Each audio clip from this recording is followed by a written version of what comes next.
All right, hello everyone. Welcome to our Ilona comparison finale. So this is the last of the regions. Sorry, I was like kind of setting up some stuff here. I was in Chicken's stream a second ago, or hanging out with him for a second in the stream. But anyways, so um, yeah, because we've done. I mean, like Ilona is like down here, right? So like this is that. I think we already did the Crystal Desert. I'm pretty sure. Yeah, I'm pretty sure we already did the Crystal Desert. Um, So this is kind of where it like drops off because I remember doing like the vigil and stuff, and that's right here where the bone wall is pretty much the division between Elona and like the Crystal Desert. While you could perhaps even consider them to be, well, I'm not pressing. Let me move. While you could consider this all the Crystal Desert, I like to think of them as two separate regions, just because the Crystal Desert is considered to be like the desert area of the sorry, Jesus. of like of central Tyria, right? That's like the desert region of it.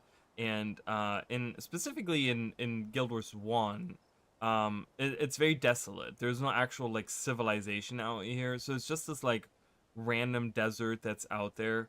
So I wouldn't consider that to be part of Ilona, you know.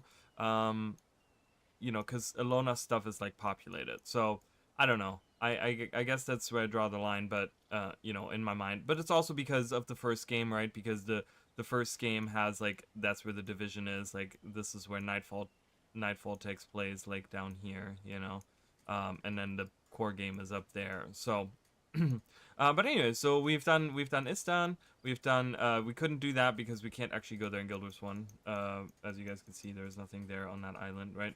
But we did Istan, we did Korna, we did Vabi yesterday, and that was super fun. I mean, kind of you can kind of see that they have like different map artists, right? They have different people designing these maps because specifically for Vabi, there was a lot of things in name that were there, but they didn't have any real representation, right? Like we had Kodash Bazaar, and it was weird because the market seemed to be like out of place because it should have been like up here, and then this building is supposed to be like right here, and it's not. So it's like kind of strange how that works out, right? It's like this thing was even different. Like even the star-shaped arena looked different. So it's just kind of Kodash Bazaar was in name there, right? And then we had like resplendent. This resplendent Macoon is actually like over here, right? So that's not even part of this area. But they had it here anyways. Yanur Plateau, I mean, that's fine to name it that, but the actual village of Yanur is actually down here. Hanging Gardens, that was nice. The Grand Court was nice. The Garden of Saborhan, like that design-wise looked very, very different. So again, kind of more in name, more so, like except for that one floating island perhaps, but everything else looked very, very different. The mines looked very different, just their name. This wasn't accessible to us. The Forum Highlands, except for the orchard, they did a really, really nice job with the orchard there. I really like what they did with the like adding the little path that was there in Guild Wars 1, and in Guild Wars 2 they actually made it a path that you could walk. And then the Mihanu Township, like that was nice. So there were certain details that really like, okay, that really worked, right? But there was a lot of stuff where it's just like, yeah, I don't know about that. When you compare it to Korna, um, specifically Jahai Bluffs, which has like 1-to-1. I mean, you have the ancestor tree, you have these buildings on the side, you have the buildings that are over here. You have the different ponds. Remember how like we found all of these ponds in Guild Wars 1? Like they are still there. The Fortress of Jahai itself with the bridge there, and how you like walk around, up to the fortress has like still the same with every single shrine, resurrection shrine is there, right? Like everything. The garrison is a little bit different, right? Which is fine. I mean, they could have expanded it a little bit, which that is fine. But so many things here really, really worked out. where that didn't really. So it's interesting to see. Clearly, it was like different people. So with the Desolation, there isn't very many landmarks that you will see that we will see that are kind of uh, reminiscent of the game, but I kind of just want to show you because it's such a unique area, because it's all like sulfurous, right? And it's all like destructive. So we're not going to go to the northern part here because this part is cut out of Guild Wars completely, kind of. Um, and I'm kind of just talking. So yeah, so that whole part is cut out because in Guild Wars 1, if we were to go to the Crystal Desert, we would like kind of skip ahead and we would go up to this, like up here is where it would start. So this whole and I don't know if you guys can see what I'm actually doing. Yeah, so this whole region over here, like in the middle, we don't actually get to go there. So in Guild Wars 2, they have like even some greenery just because of the Allen River coming through, but there's a lot of things like the quarry and this town, like that this exists in Guild Wars 1, like we don't know because it literally just goes to pretty much where this mountain range is. So it kind of cuts off like right here for us. I want to say, right? Like when we kind of look at it. No, well, maybe we'll see a little bit of this, right? I don't know if we're gonna see. Maybe we're gonna see the sandstrewn shrine. I'm not sure, but it kind of cuts off like right there along because you can see the poison outcrops when you look at that, right? And you look at it right here, you can definitely see the how it resembles. Like even the middle thing. Like if you look at this thing right here, when you look at that part right there, that is like right here. It's very similar in shape. That right in the middle of the poison outcrops, how that looks like that, right? And you have that part down here, which is this part right there, right? That's like this part right here. So there's a lot of things. Then you have these the toxic pools, for example. You have those. Those are here as well. We do have some toxic pools right there. Layer of the Forgotten, which is something that we're going to see as well. So that's actually an outpost. And we're going to see Don Coro. I'll probably put him in the party just so you guys can see Don Coro in Guild Wars 1. Bone Palace, of course, or not Bone Palace is right here. Bone Palace, right here. That's going to be important, of course. But that's the thing. So in Guild Wars 2, this is where that ends, right? You see this happen, like this is the end of it. Okay, so that is where it cuts off for the Desolation. But you can see that there's a huge chunk of Desolation, right? Like they literally call the Sulphurous Wastelands here. It's not even called the Desolation. This is like its own region almost. Okay, so this is pretty much where no civilization. This is all just like there are no cities. There's no secret chantry that's hanging out, the Chantry of Shadows. There is no Bone Palace or forts or anything like that. This is like I'm guessing in Guild Wars 2, this is probably like completely dead land, but we can't traverse it. So when you look at the Bone Palace here, right, and you go south of it, like we actually have a whole region, a whole almost like region and a half, I want to say, that we can actually go. Oh, it's actually more than that. It's actually more than that because Joko's domain spreads all the way. So it cuts off right where the Bone Palace is in Guild Wars 2, right? Like right and the right here. I mean, that's where it cuts off right down here, right? So we have this whole region and then the sulfurous wastes, right? Which is interesting because this is the sulfurous wasteland, and we have an area called the sulfurous waste. There's nothing really out here, but I'm going to show you guys nonetheless. So as we kind of wait for some more people to join us and things like that, um, my phone, okay, I don't know. I felt like I got a notification, or it definitely vibrated for me to get a notification, but I didn't. So this is the first step into the Desolation. So remember how we went to Tourist Procession? Now in Guild Wars 2, right? So this is how it kind of connects. So you have the Tourist Procession, which I said is cut in half, right? Remember how this is like right here where this mountain range is, where we can kind of squeeze, we can only squeeze through on this side, and I think maybe on this side, where all these, remember how the ponds, I just talked about the ponds, they're like right over here. So this is where it cuts off in Guild Wars 2, right? We have that whole other area of Tourist Procession. So that is pretty much this part right here, right? Like this part right here is the part that's cut off from in Guild Wars 2. Okay, and then there's an outpost here, which is the Gate to Desolation. That leads right to the Sulphurous Wastes. Okay, that's like right down here. So let's read about the Gate of Desolation. Once a mighty edifice designed to repel desert raiders like Palawa Joko, the Gates of Desolation are a broken skeleton slowly being reclaimed by the desert.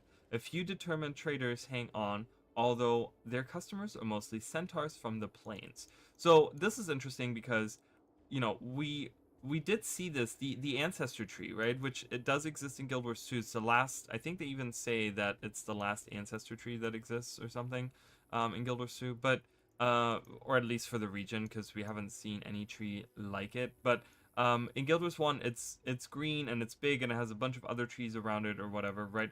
And this is centaur land. Like, we didn't see very many centaurs. They were some. We saw like one of them. I think when we go further north, I think there's some right here. But pretty much the centaurs kind of roam this region. Okay, they kind of hang out here because they're not very welcome. I don't think they're super welcome in Korna with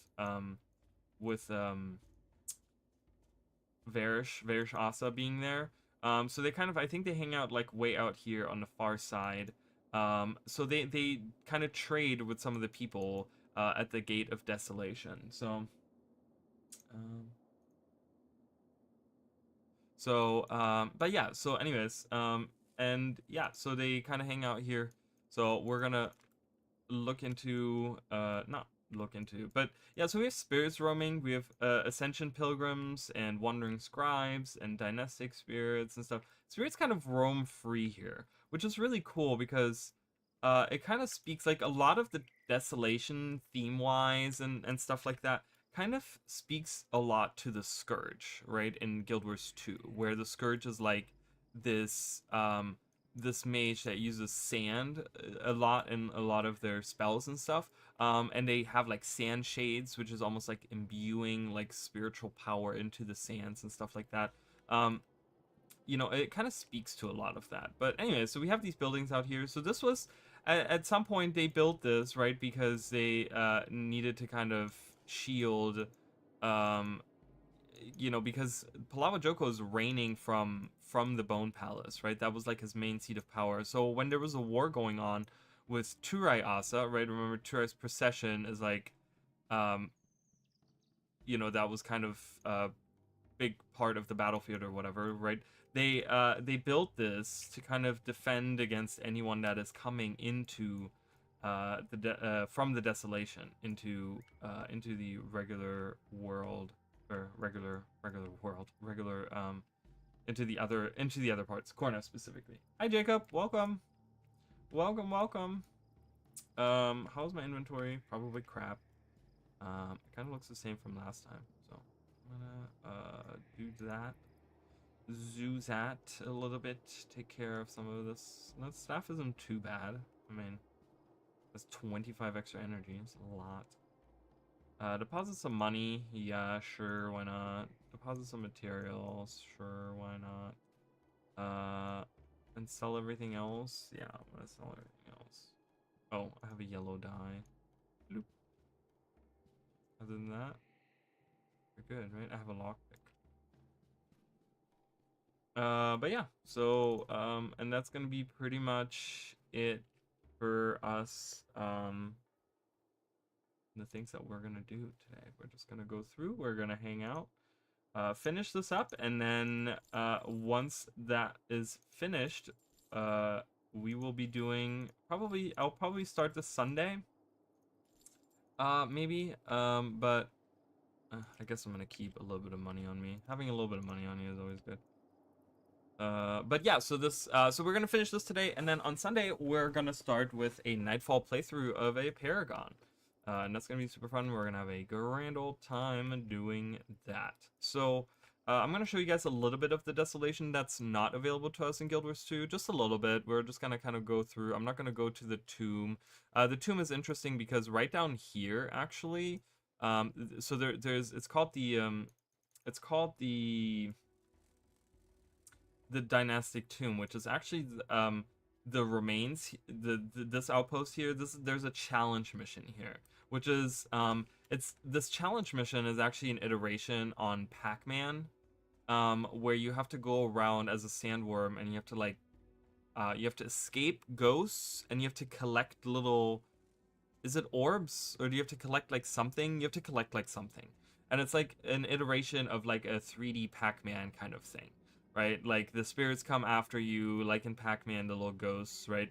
And you have to like run around and you have to get as many points as possible, kind of thing. So that is a little challenge. I'm gonna read that as well once we're kind of finished here. But that's what this area is on the side here. It's not a huge area. But on the far bottom left of it, actually, it's super interesting. There's a little Marganite temple to Abaddon, actually, and it's like kind of hidden away on this far side. So that's like up against on the far side, which is kind of cool to have that. But anywho, so here we are in the Desolation. So I'm just showing you guys a little bit of Desolation. So one big part of Guild Wars 1's movement in the Desolation is that you actually get to go inside of the Yunandu worms. And that is super, it's interesting, it's cool, but it's also a little fidgety because you get a whole new set of skills. So it doesn't matter how great your team is because, you know, you get a set of skills that, you know, it doesn't matter pretty much what your skill set is. But there's Jins here as well. We gotta be careful with those guys. Remember, they're super strong. But yeah, anyways, so you come here to the worm spore, and then you click it. I want to make sure that everyone's here because not if everyone isn't here, half of them will not be in worms. But we get kind of devoured by these worms, and we can ride them. We can ride the worms. So, and we get a set of different skills here. We got Yunandu wall, and we get like a little tunnel, which gives us like speed. I want to see what's oh yeah. So here we have like sulfurous like liquid, right? Like this is like death. That's why we are in the worms. So all the stuff that's yellow, right, which we know in Guild Wars 2 as well, right? Like all the bright sand is all sulfurous and it's poisonous and it'll kill you, right?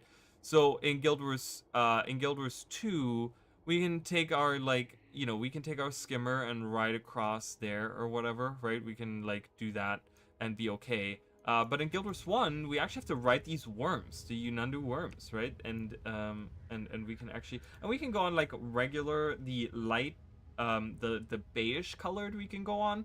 The rocky parts that are like gray, we cannot get on. So it kind of gives you this like, okay, what's the path I'm gonna take to get to where I need to go, kind of thing. So but yeah, so that's kind of the introduction. We see a lot of the tentacles here, right? From see, and then so we attack. So they're all attacking now. It's a huge. It's we have this. I have the siege. You actually have to do a quest to get the siege attack, which is the elite. But it does a ton of damage, so it is really good to have. And I'm glad that I have it on this character. So there is Awakened, guys. So Awakened aren't as goopy and as tarry as they are in Guild Wars 2. So we can kind of look a little bit at Awakened here and see a little bit what they look like. So we have Awakened Centaurs here, and we have Awakened Giants even, or yeah, that's what they are, Giants. And then we have regular Awakened here. It's really hard to see because there's a lot happening. Oh my god, holy crap, I can't see a thing.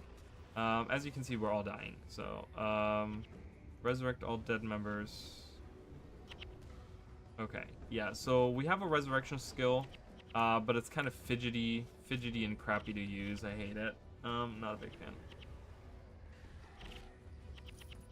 I'm gonna fight a little bit because, like I said, it's fidgety at best.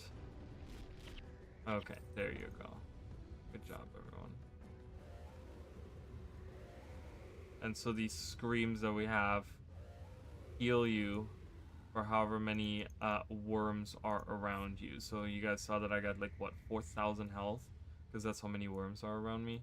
But yeah, anyways, so we can kind of see a little bit of the Awakened here. They're slowly disappearing, but yeah, they look kind of crazy, right? Like they have these weird masks on, and they remind me of something. There's some kind of like movie or or series or something that has these like weird like golden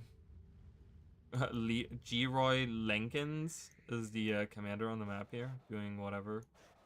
Uh, oh, he's sniffing. That was very cute. Very cute. But yeah, and then you can get different spores here. I kind of want to give you guys an introduction on how this is going to work for the Desolation. So on this, you can see right here, the yellow changes to the beige color. So I could get out of the worms right now if I wanted to, and I'd be okay. If I do that in the middle of the yellow sand, I would immediately die, and it would be a bad time. So we don't want to do that, right? And we're gonna journey around, and I can use tunnel. My friends do not use tunnel, but that's okay. I could command them to use tunnel, but I don't really care. See how far they are behind, because I get 66%. I'm sorry. Oh, and then we have actual desert worms. That's right. I forgot about these guys. I'm glad I'm getting, but he's a high level. He does a ton of damage. And this ability cannot be used in melee range. And I don't know. Siege! Bam. Wow, that did nothing. Smash. Alright. Okay, when there's enemies, if there are enemies within earshot. Okay, so while there's enemies around, I don't gain health. I totally forgot about that mechanic. On the healing thing, so I can only resurrect people while there's enemies around. Healing doesn't really work. But as you guys can see, this desert worm is not. He's a tough cookie. He's dead. Oh, did you guys see there was another one that popped up way back there? So there's another one that's somewhere in the sand out there. But yeah, we have the Awakened here, and they look very different. It was a huge change. I don't know. I would like to know. That's like one question. You know, if someone were to be like, what's a question that you would like to ask about Palawa Joko, right? I would love to ask, like, you know, if I were to like talk to someone that was in charge of like the whole Palawa Joko thing, right? Like designing him as a character in Guild Wars 2 or whatever. Like my question would be, where does the tar come from? Because we never actually see any of that in Guild Wars 1, so this was just like a Guild Wars 2 inception, like conception that came to life. I guess that he was like that they used a lot of tar. Is that because of like how? Isn't there something about like mummification? How they like? Isn't it if you have like a body? Oh my god, I could be misremembering. Isn't there something about like your body turns into tar or something? If you have it like if you're sitting around like or something. Isn't there something like that? Oh my god, I'm almost dead. Anyways, so kind of just showed you guys this area. Again, there's really nothing out here, I don't think, right? Keep up the great work. Love the content. Thank you so much, Jijikuma. I appreciate that. Thank you so much. I will try to do my best. So, thank you. I appreciate it. So that's the Sulphurous Waste. I'm gonna kind of move to this area right here. There's again because we can't, you know, we're here to compare, and these are like down here, these areas. So, um, you know, it's right south of the, so it's probably like right here or something is where this would be. But I wanted to show you guys this outpost. Oh, it looks really cool right now. The sky. Is it dusk? I was gonna say it's dusk or dawn usually when it looks like that. But yeah, so here we are at the remains of Zalahalaha. Zalahalaha? God knows, I don't know. But there's some Awakened here. There's a floaty, look at this floaty Awakened. Very Egyptian influence as well, right? Like with the way that they look. But yeah, they like completely changed what Awakened were from Guild Wars 1 to Guild Wars 2. In Guild Wars 1, they feel more like constructs, right? Like these kind of feel more like constructs that Palawa Joko make. Well, look at this guy. He looks cool. That Palawa Joko makes out of creatures or something, right? They're almost like Shiroken. Remember how Shiroken were like these constructs that Shiro made, with souls, right? Where he infused souls into these constructs, right? And that was like kind of a thing that was going on. Oh, I gotta lower this because that takes up like a quarter of the screen. Gonna lower some of the stuff for you guys. give you more room to actually look at the screen. But look at this. This is an awakened centaur. Has like bandages, right? They're like mummies. They're almost like mummies that he brings to life, and then they wear these like ornate armors and stuff, right? Like it's very different to how the awakened looked in Guild Wars 2. Like look at this. This is another awakened here. Very mummified, very like what is that show? Oh, I'm like, why is there a turtle head on my screen? That was kind of scary for a second. What was the do you guys remember there was like a show with like Egyptian like a cartoon way back in the day? Does anyone remember that? Where they had like superpowers. There were like Egyptian mummies that were like Power Rangers or something. They had like different powers and stuff. That's what the Awakened remind me of. Like they totally remind me of those guys because they had all these like they just look like mummies, like Egyptian mummies from like different pharaohs and stuff, and they had like these superpowers, and they went around. I don't remember what the show was, but anyways, so let's read about it. This ruined and crumbling city was once the home of King Zalajar, Zalajar, the last of his line. Zalajar's father had resisted Palawa Joko for years, but with Lord Joko's armies advancing, Zalajar gave into his fears and cut a deal with the undead lord. Shortly after, Zalajar's citadel was overrun by Joko's undead army. The unlucky king was gutted and his remains animated as Joko's court jester. Salajar remains bitter about this. So Salajar is still alive. Wait, is he here? Oh, he is. Salajar the Dead. He is. Hello. So this guy right here, he was a king, and he resisted Joko, and he paid for it. The shock of running a kingdom was more than I could handle. The gray giants were moving in from the north, and my people were soon to feel the brunt of their attack. In a moment of weakness, I made a deal with Palawa Joko. It is why I'm here for eternity. So the deal was that Palawa Joko could have his. I guess the deal that they made was that Palawa Joko could have his lands and his city and his whatever, right? Um, in exchange for him becoming awakened, I guess. But Palawa Joko made a joke out of it and made him the court jester, which was just kind of sad. But anyways, so that's this part, and then we move further north and we move towards. So we're like I said, we're like right somewhere here, and we're making our way now to the Bone Palace. Now, interesting enough, we do have an entrance here, right? Like, and I think that's how we enter in Guild Wars 2. It does look not quite it doesn't quite look exactly the same, maybe. I'm not sure. We're gonna have to exactly see. I've done the comparison before. Years ago. Years and years ago, I remember when Path of Fire first came out. I went in and I remember I was like, oh man, the Bone Palace. I'm like, I want to see what it looks like. So again, I think this is more of a conceptual, because the thing. Oh, like, why am I hearing banging on the wall? I don't know if you guys could hear that, but yeah. So the God, why does she have to do that? It's my sister hanging up a picture or something. She always does this. She has so many things that she hangs up all the time. So we have the Unundu worms down here, by the way, guys. They kind of take a bath here. They hang out here. I don't know if this area was supposed to be significant at some point. I kind of talked about this before, where I think a lot of the areas were kind of wasted. Nothing really happens there. You have bounties happen, and that's about it, right? But other than that, there's a lot of areas that don't shine really like at all, which is kind of a shame, especially in the Desolation, which is such a cool. Like I love the broken shelf. Like it's weird how much I love this area. It looks really cool because you have like these little bridges and pathways and scaffolding, and like it looks like people have lived here at some point. But obviously, Vermith Theater, Vermith Theater.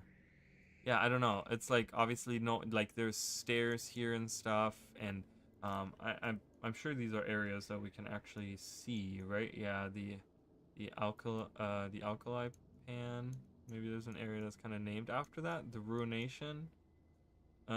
Don't we have something that's called the Ruination or something? Shattered Ravines? I guess not. Some of the areas are named Shattered Ravines. There's a name, um, right there. So you guys can already see. You guys can already see the. If you look at the maps themselves, how the layout is, they did a good job with that part. I will say, right? So you can kind of see how this part right here is on the far side right here.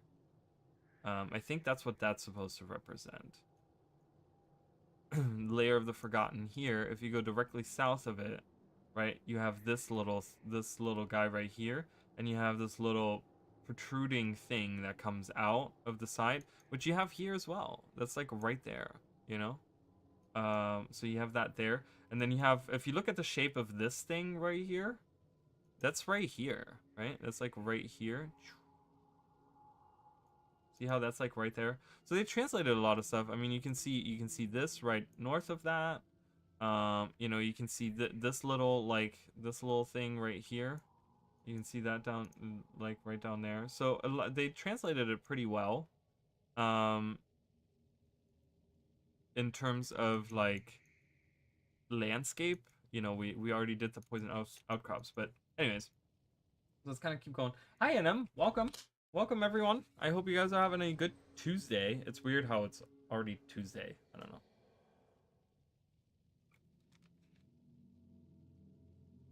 Kind of weird. It's already Tuesday. I'm excited for Thursday because that's apparently when we're probably going to get the last... Okay, apparently I cannot get a bonus. To Abaddon, I guess. I mean, in the Desolation. But look at this. Look at the Desolation. So I think... the Bone Palace. We're going to just move straight towards the Bone Palace. Because, again, this area isn't available in Guild Wars 2. But I do want to show you guys what it looks like nonetheless. Right? Because I kind of want to show you guys how... Oh, Mandragore. There's a lot of enemies. So in Guild Wars 2, or in Guild Wars 1, once you come to this area, this is when they, like, really pick up on enemy troops. Because in Vabi, you still... Yeah, you have enemies in Vabis, but this is supposed to be, like... The thing is, there's this really interesting way of how they're progressing in like the difficulty, because once you hit the Desolation, things become kind of difficult, and it's supposed to be kind of like, yeah, you're moving towards the last, like you're moving towards the end of it, right? And I don't know how it felt, but imagine this, right? Imagine I don't know how much information. That would be something that I would love to ask someone that played Guild Wars 1 right as Nightfall came out, like right before Nightfall came out, where they were super hyped. Because my question is, how much did people know you were gonna get? Like, were they not told of the Realm of Torment? Like, where they said, oh yeah, you have to defeat Barish Asa and you chase her to the Desolation, right? They kind of give you a preview of it, and you're just like, oh, you chase her through the lands or whatever, right? Or you have to, like, I mean, maybe they didn't even say that. Maybe they were just like, oh, you have to stop Nightfall, right? And you're just like, okay, what does it mean? So when you see the map, you're just like, oh, okay, right? Because this is the third expansion, and you know, expansion, standalone campaign, whatever you want to call it, right? But like Prophecies had a set area, right? And you had, yes, the Underworld, which was not really like part of the story and stuff, right? And then you had Factions, which had a couple of elite missions as well, but they weren't part of the story. You could just like go through on the map and finish the whole story. But here in Nightfall, you got to the point where you actually had to go to another realm to finish the story, right? It's like kind of the PvE content was still, like, the story content was actually going further and getting even more maps, right? This is probably like the most amount of maps that they ever added in a single like release in Guild Wars 1. Because of, like, it's insane, you know, how much there actually is. I mean, I did a tour. If you guys want to see the Realm of Torment, I did a tour of the Realm of Torment before Nio's released in Guild Wars 2 for Secrets of the Obscure. So you guys can see a complete tour of most of the areas. I don't think I went through all of the areas, but I went through a large chunk of the areas and kind of showed off a lot of these things. There's an inscribed shard which that is, isn't that in Guild Wars 1 what we find in Korna, right? So the inscribed shards in Guild Wars 1, that's like the collectible there that you have. Is this sulfurous? That looks... I'm gonna find out. I'm gonna send one poor soul across the sands. No, it looks safe. That's how you do that. You kind of send like one poor unfortunate soul by himself out there. Okay, well, I guess that wasn't safe. I don't know how that didn't... How he went across there all the way and was safe, only to like... Oh, yeah, see, you can see it. The yellow. You know what? Whatever. I need to listen to myself more. Where are the worms? They must be around here somewhere. It has to be... Wait. What? Why did I die? Are there no worms around here? Am I going crazy? Why did I just die if I don't have any access to worms anyway? Well, maybe they're to the left. People were really hyped. Hi, Scott. Welcome. People were really hyped about the real, the Realm of Torment first week, but I remember around for a couple of weeks, there were a lot of players complaining about the difficulty. You know, and I can imagine how tough it must have been. Right now we have PvE skills, right? Like I have a bunch of PvE skills that I can use, and balance has like, you know, they balance a lot of stuff. They added a lot of stuff with Eye of the North, but oh, there's the... Oh my god, it's right there. Am I stupid? Like, is my brain like just... Is it melting? Is it coming out of my nose? What's happening? Because it's like right there. It was right there next to me. I was like, I can't find it. See, so no one else was here, so no one was able to get chewed up by worms. Okay, there we go. Is everyone in worms? Okay, got it. So we have a little city out here. Part of Zahalajar, or whatever his name was. Zahalajar's kingdom. And we're gonna go. So, people wanted to farm Realm of Torment all day. I mean, I'm sure, right? I'm sure that was probably the way that, you know, it's kind of crazy to think of like I want to... So obviously you guys seem to have played Guild Wars 1 a lot more than I have, or like for a lot longer at least. I would love to know what was the like go-to farming spot when like Prophecies first released. What was the end game? Was it like... Was the underworld available right off the bat? I don't know this. Like, I don't know how this all like... You know, was the underworld available to people, or was this like... Oh my god, we're so gonna die. Norgu. Haha. Haha, look at that. Perfect. Oh my god, this is so bad. I don't... These skills...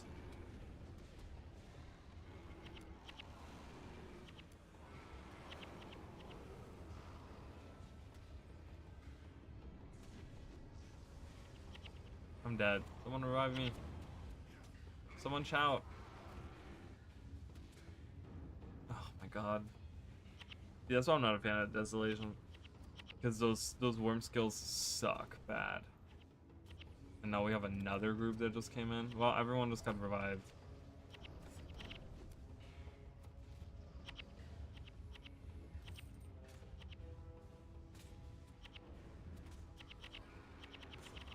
I don't have a... Underworld and Fissure of Woe, those were available. Okay. That makes sense. I mean, obviously... Oh, there's an insane guy here. Eshway the Insane. Oh, and I still have Talcora with me. Interesting.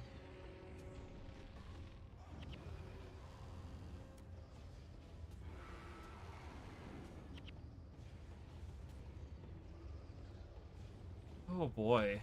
This is like... rough. Tell you what. Okay, coolio. Let's go through here. Make our way to the...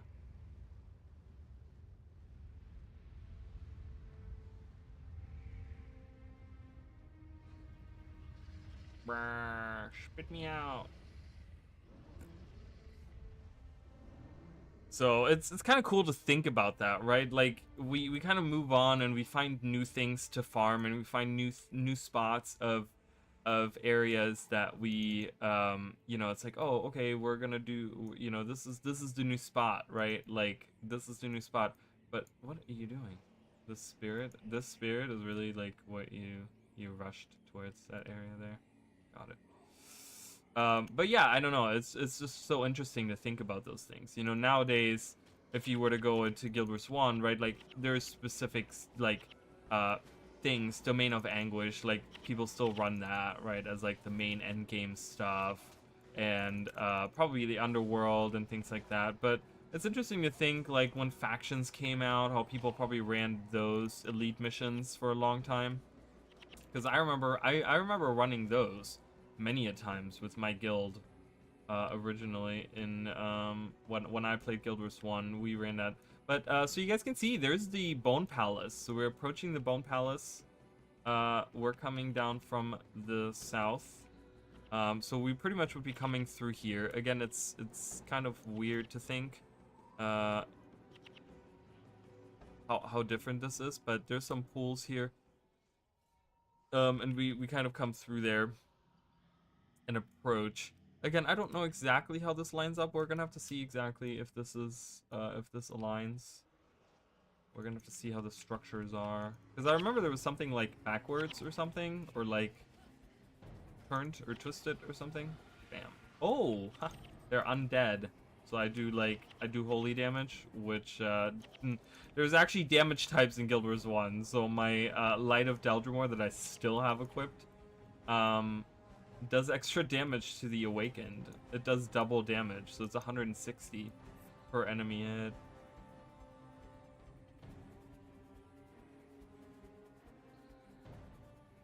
Look at all these enemies! Holy crap! Fighting our way through, guys. We gotta go to that worm spore because that is where they are hanging out at.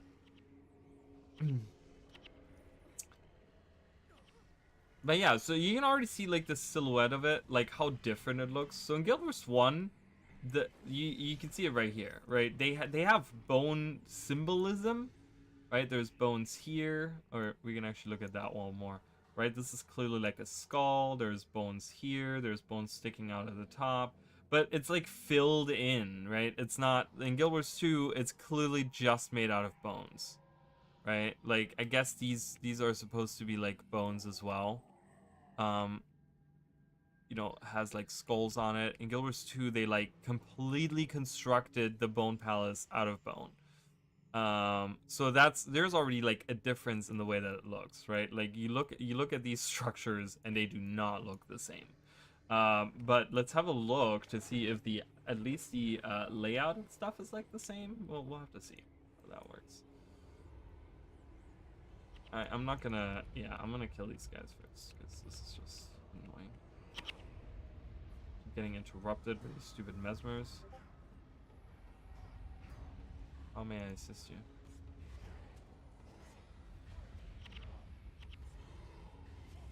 Really?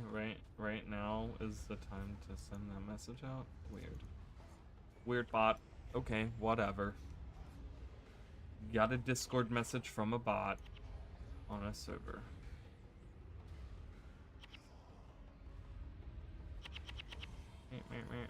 Doing Kava.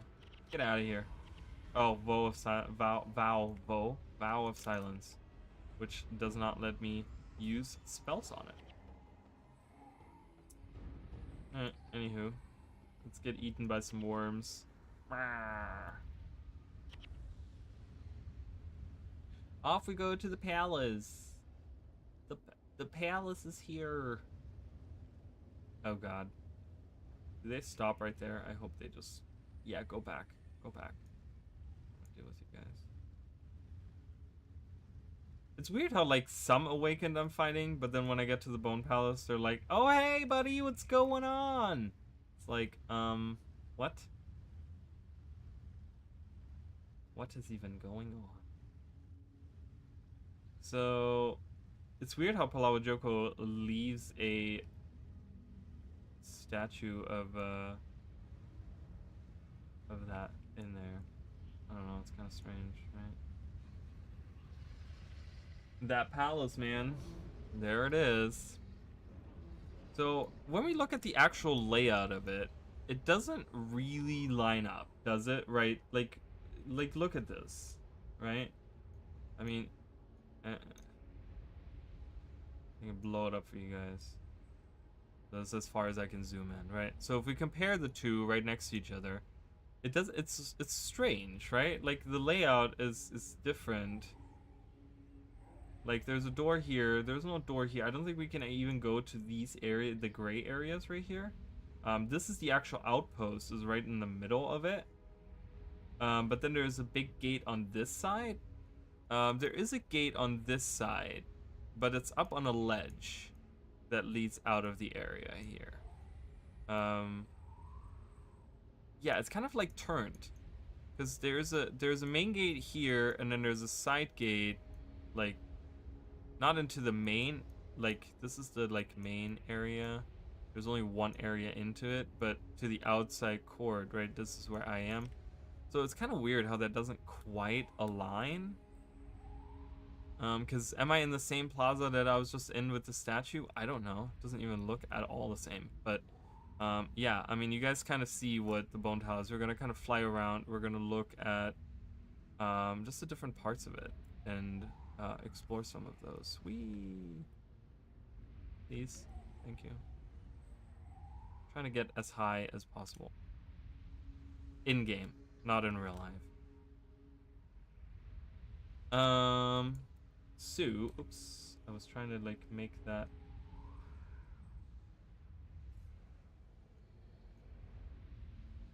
There. Whatever. That's fine. Alright, so as you guys can see, we're gonna, there isn't much to see outside of it, right? Like I said, we can't really, I can't fly or walk around too much. There's some thralls, so you can talk to them. Hello. I don't know what he just casted. Vow of silence. But you look at this. So there's a little bridge here, which I guess if we were to go on the other side, we do have these bridges. They're not suspension bridges. You know, we have these bridges here. I guess that's supposed to be in the same location. I mean, I'd like to think, right? My thought process behind it is that the Bone Palace looked like this in Guild Wars 1. Like, you know, I'm trying to come up with like a legit like explanation as to what is going on, right? So the Bone Palace looks like this in Guild Wars 1, imagine, right? Palawa Joko gets back and he starts fighting against the Sun Spears, right? The Sun Spears being a huge order supported by Cormier at this point, right? See how the Awakened are fighting each other? What the hell is going on here? That's why. That is indeed wild. Here, take 160 damage. Sorry, bro. Oh my god, obsidian flesh. I can use Cygnus though. So that's my thought process, right? So Palawa Joko gets attacked, probably like the Sun Spears. You know, we don't really know how the war between the Sun Spears and Palawa Joko went, right? Because in Guild Wars 1, the Sun Spears are like a huge like army, right? They're like massive. And after Varish Asa kind of gets defeated, like I feel like they probably take like military prominence over all the different like regions, right? Because like yes, Korna is very uh uh like military, like you know, they have a big military, but because of Varish Asa, right? That's kind of what she's done. She's like war marshal and all this stuff. Um and Vabi, you know, the princes, they don't really care about fighting anyways. So my thought process is that maybe this palace got attacked, right? And like, you know, Paulo Jogo was doing some bad stuff, or maybe he didn't even do anything, right? Maybe he didn't do anything, And the Sun Spirits were like, well, Palawa Joko is roaming around. We need to get him back into his like prison. We need to imprison him again. Okay? And so they decide to launch a huge attack on the Bone Palace and attack Palawa Joko in the Bone Palace. And they destroy most of the Bone Palace. They attack it with siege. They do all the things. Um, and Palawa Joko then like gets really mad and kills all of the Sun Spears, right? He exterminates the centaurs, like all these things. He starts taking over, and he rebuilds his palace to be like this, right? He rebuilds his palace from the bones of, because remember, it's 250 years. That's a long, long time for things to happen, right? So this war between the Sun Spears and the, Palawa Joko's awakened and stuff, like that, we don't know how long this was going on, right? We don't really know. This could have happened like right after we finish, in Alona in Nightfall, right? From that point on to the point of Guild Wars 2, right? Like, so there is the possibility that he maybe just rebuilt his palace with the bones of the war that has been raging for 250 years, and he's just kind of like, yeah, well, you guys destroyed my old palace, because this looks nothing like it, right? Like the layout of it is different. We don't have a throne room. Like the main center area right there, like we can't go in it. There's not even a door to lead into it. Palawa Jogo is here. Hello. Look, guys, it's Palawa Joko. What he... Return of the Undead King.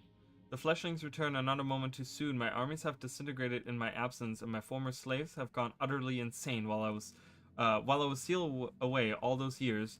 Those worthless shells shed their restraints and began to attack anything that moved. They're a menace to everyone. Okay, so we get a little bit of an explanation that his awakened have, his influence has waned on the awakened because he's been gone for so long. But there's Palawa Joko in Guild Wars 1, guys. This is what he looked like in Guild Wars 1. He still has that golden winged staff. I don't even know if that's available in game. I feel like I've never seen that skin before, but yeah, so this is what he looked like. And he does blink. So this is not a, see? He does blink. A little bit. He tries to blink. It's kind of weird. Kind of funky the way he does that. But yeah, so there you go. I mean, it's like we don't get, like, the layout is completely different, right? There's like these stairways that lead up. There's an actual throne room with a painting of Palawa Joko, with some of those centaur skeletons that we talked about. Oh my god, the throne guard is here, and I'm locked in. Well, lovely. I will not be able to defeat that. Cannons are so annoying to defeat. Can I fly out of it? I can. Okay. I'm like, am I locked in here? Yeah, have fun with that, bro. But yeah, so there you go. That's the Bone Palace, and then so we take the. I'm gonna take the exit now across the bridge, and we're gonna go out the western path, and we're gonna see what is out on the alkali pan, right? Which will be. Oh, there it is. There's actually the name for it. Which is this region down here, and the ruins of Mora, which. Yeah, I don't know. Let's read about the Bone Palace. Yeah, I don't. The ruins of Mora. We got to see if the buildings actually exist. I guess maybe they do exist out here. The ruins of Mora. I mean, I know that this is all floating. The Jin Enclave. I don't know if that is the old ruins of Mora that they made into. Because we're gonna see some buildings, and I want to see if there's buildings here. Maybe this is supposed to be it then. Maybe there was civilization here in Guild Wars 1. I don't know. We'll have to see. It'll be fun. So let's read about the Bone Palace before I leave. The Bone Palace, the very name strikes terror in the hearts of all Elonians. From this dark, foreboding edifice, Palawa Joko struck out across the desolation to conquer Elona. It has set the souls of the dead enslaved by Palawa Joko, still writhe within the walls, screaming for release. Ooh. See, one thing I really, really, really miss in Guild Wars 2 is that, and some of you might not know this. I don't know, it depends on how long you've been playing Guild Wars 1 or Guild Wars 2.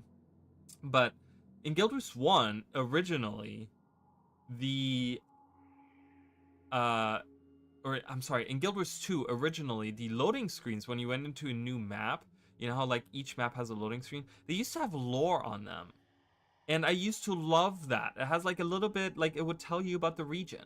It would tell you a little bit about the region. I have no idea why this was removed. I have no clue why that was removed. I thought that was such an interesting little tidbit, right? Where it's like, oh, cool. Like I see a little like a screenshot of it, right? Or like a concept art, and it has a little description of it. And I love this because that was the Guild Wars 2 equivalent of the Guild Wars 1, giving us descriptions of each outpost that you could click on, right? That's a huge thing to be able to do, like read about, like every outpost has a little bit of text, and they talk about a little bit about like the things that are around it as well, right? But it was so cool, and it's like they did that, and I wonder if I can find it.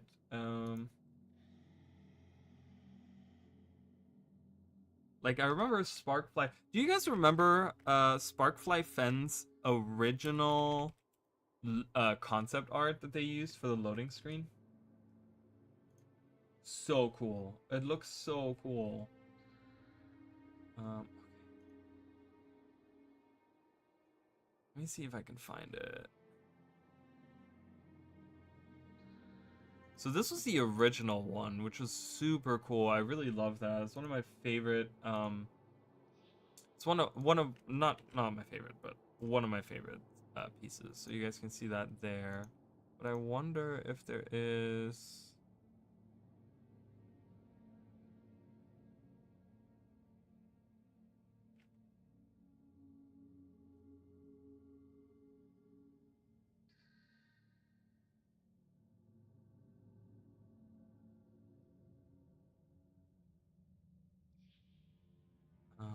I wonder if I can find it.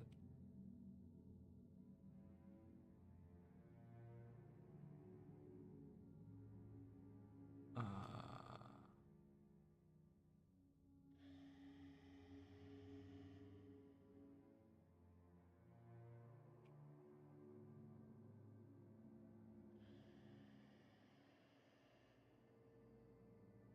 yeah, so here's one right there. Oh my god, I'm so sad that they don't have these anymore. So I'm gonna show you guys.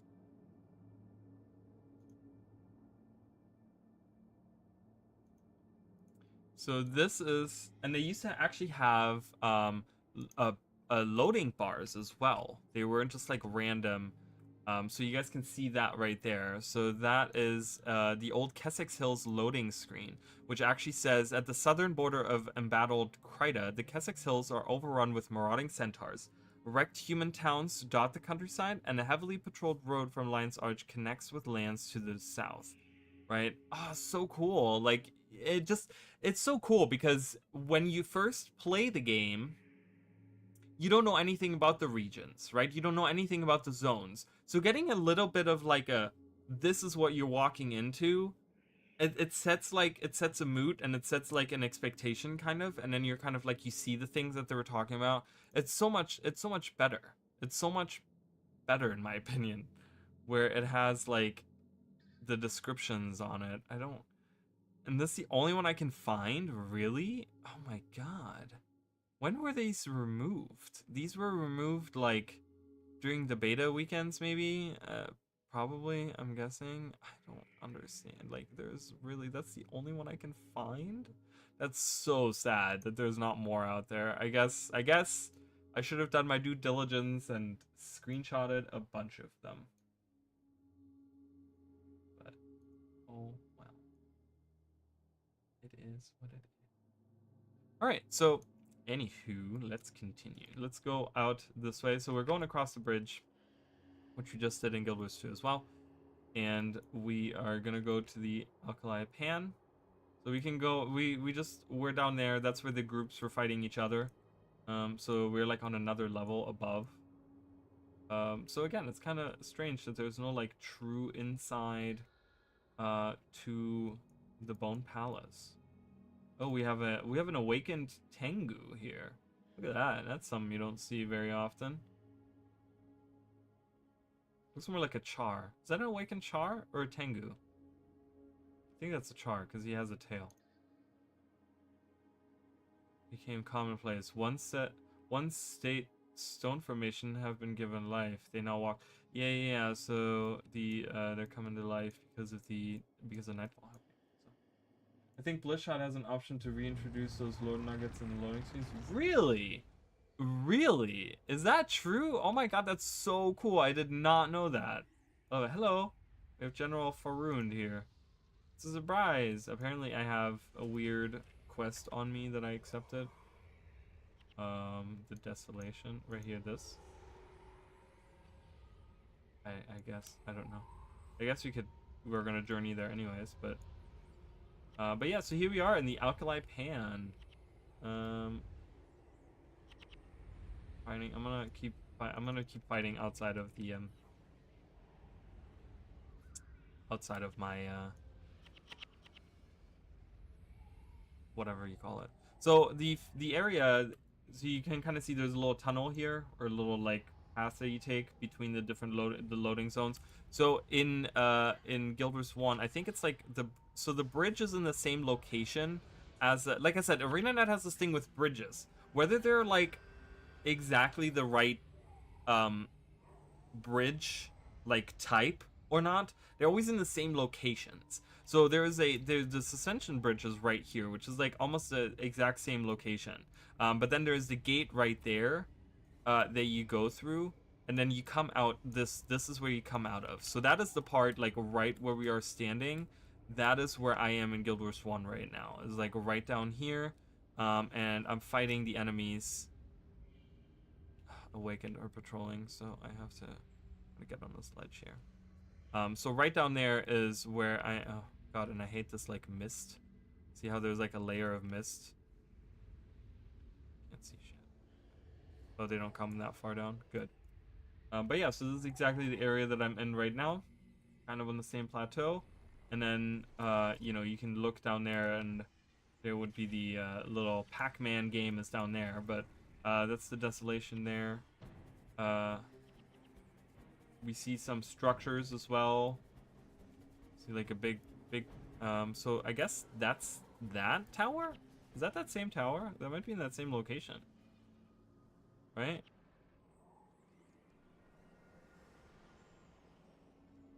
I don't know. There's a tower there. And this tower here. Oh. Let's get into some I'm gonna have to look into that. I'm gonna have to see if, obviously I don't think the new loading screens have any lore, but I would implore ArenaNet to go back to those old loading screens, because I mean it's just, there's just something about like the general, by the way, he's undead, so he's fine to not be in the inside of the worms. Oh, I can't go that way. I have to go this way.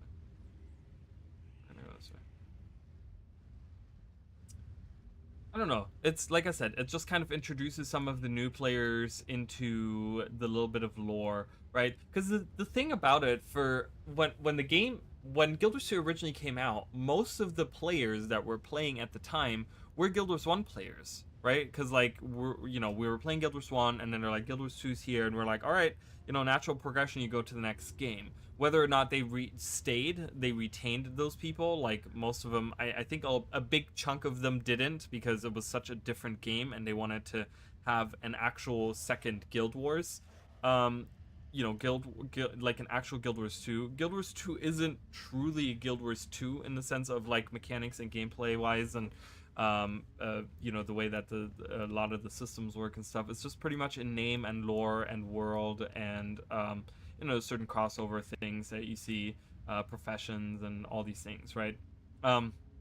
But anyway, so those people already knew about the lore, right? They already knew about the world. They already knew about, like, now we're getting a lot of people that have never played any Guild Wars and that don't know anything about these things. So it's kind of strange, right? Like, I'm like, bring that back. So the tower is right here. So I think that lines up.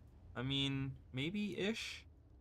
Maybe not exactly, but I would like to think that that tower is this tower right here.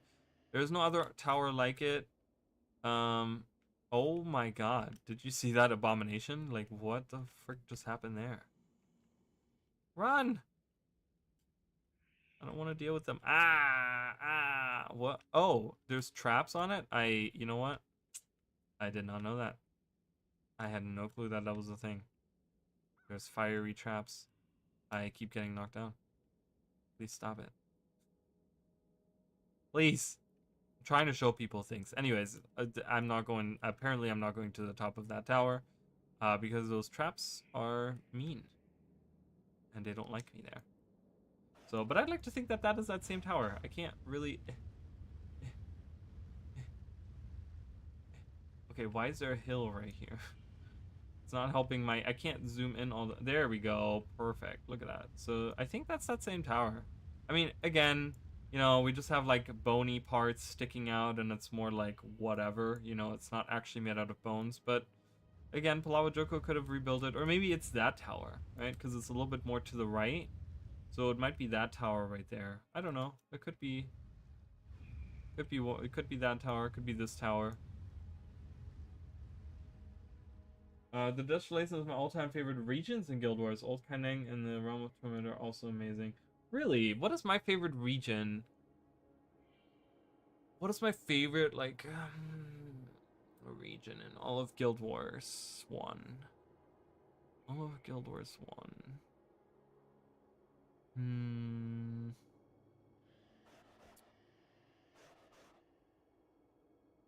I really enjoy the Equivald. I really enjoy the Equivald, and I like the Far Shiver Peaks too. And maybe even the so hard, like the Char homelands, the Blood Legion homelands or whatever. With like Grothmar, War Downs and those places. Um, I really like those places. So I don't know, it's really tough to think. I don't know. It's probably those three that are like my favorite. Far Shiver Peaks. Of course I like things like the Jade Sea as well. That's super pretty as well, but yeah, I don't know. I just I'm a fan of, like, I've talked about this before. I really like the atmosphere that you get in Guild Wars. Guild Wars 1 specifically when you go across the Shiver Peaks, because it really feels like you're traversing this like mountain range, and it's very desolate, and it's very like, it's, there's not a lot of, like, in Guild Wars 2 there's just like homesteads everywhere and Norn are walking around and there's traders everywhere and there's like stuff, there's people everywhere and there's like things going on, right? But in Guild Wars 1, when you like traverse, you only have the dwarves out there, first of all, and they kind of are like doing their own thing, right? They're not concerned with other people. There's not people traveling through and all this stuff, and it feels very desolate, right? And I really like that. I really like that feeling because it makes you feel like, I don't know, the immersion is just there for me, I think. All right, so we're gonna kind of continue this way. There's not a lot to see here, as you guys can see. I mean, it's the same in Guild Wars 2. Like, if we go through Guild Wars 2, for example, like, you kind of see the bones here, right? And I'm gonna kill this guy real quick because I'm trying to. This is my rock now. You must leave. Goodbye. So we see these bones, and we see that big bone wall down there. We do see a little bit of that here as well, right? You kind of, well, see jagged rocks, but didn't we see bones earlier too? Wasn't there like bony stuff? I guess not really. I thought those jagged things were bones, but not really. Akavald and JC are really unique in concept, but personally I really don't think They age gracefully. Desolation is pretty decent. Yeah, I mean, I guess it's true, right? It's like, it's just they, have, that's how it goes. I mean, it would be really cool to get like a huge graphics update for Guild Wars 1, right? Like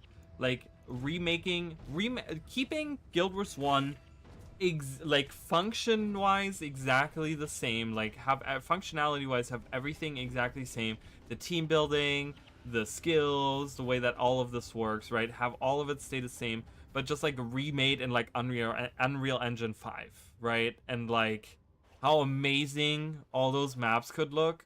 Oh my god. That's why I'm kind of like, I will be honest with you guys, like I'm kind of excited for this Guild Wars 3 thing, right? Like whether that's an active development or that's something like clearly, whether or not it's an active development, they're clearly talking about it and clearly it's something that's in concept is there. If they're working on it, cool, I guess.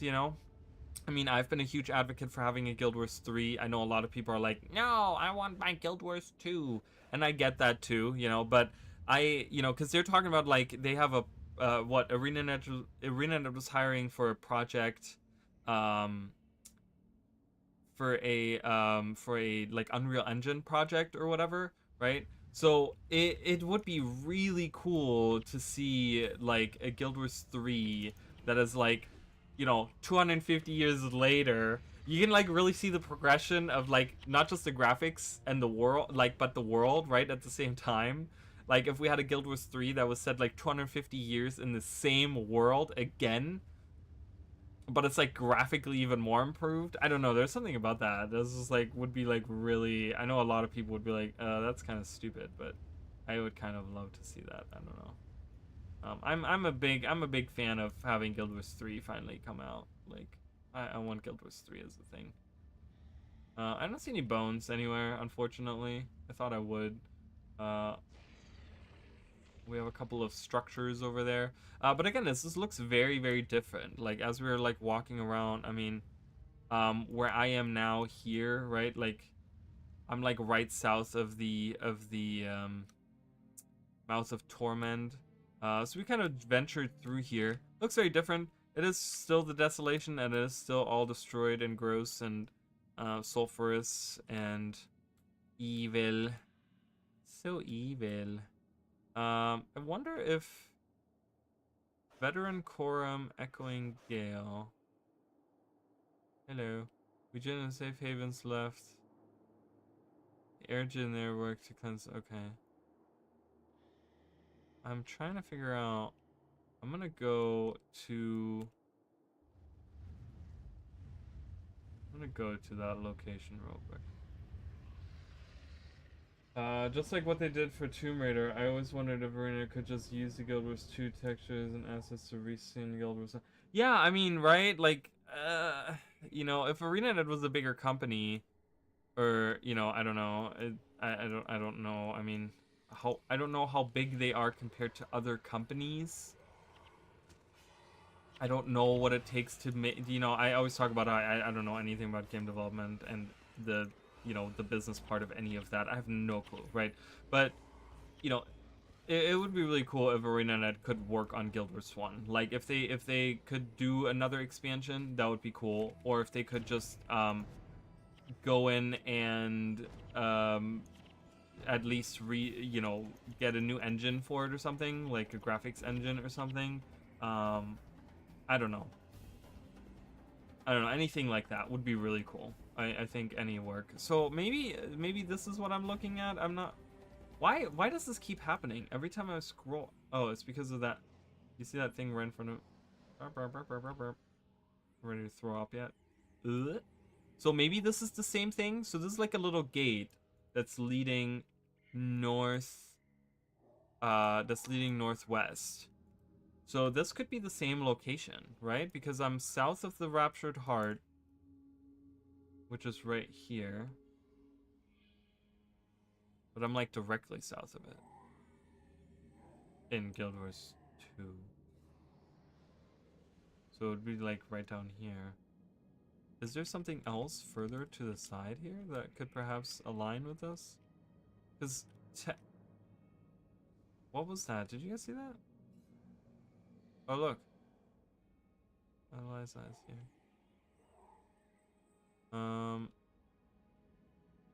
I don't really see other structures. Because, I mean, you see the wooden bridges and stuff like that, but I don't know if any of these really align. But this kind of looks like that same... That kind of looks like that gate. You know what I mean? Like, it has, like, 4 pillars. You see the 4 pillars? It has the same thing there. So I would imagine that that's what that is. There's another one there across a bridge. But that's closer to... That's closer to the actual Raptured Heart. With the Resurrection Shrine. Interesting.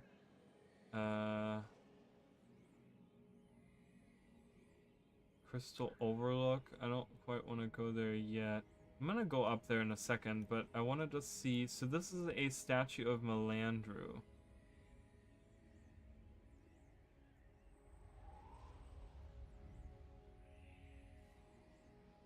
Yeah, I want to go up there.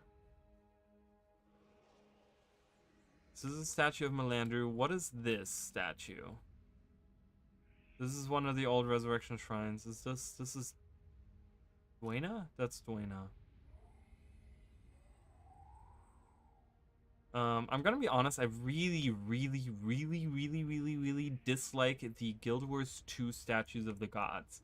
Because specifically the females, the female goddesses, they all look the same to me.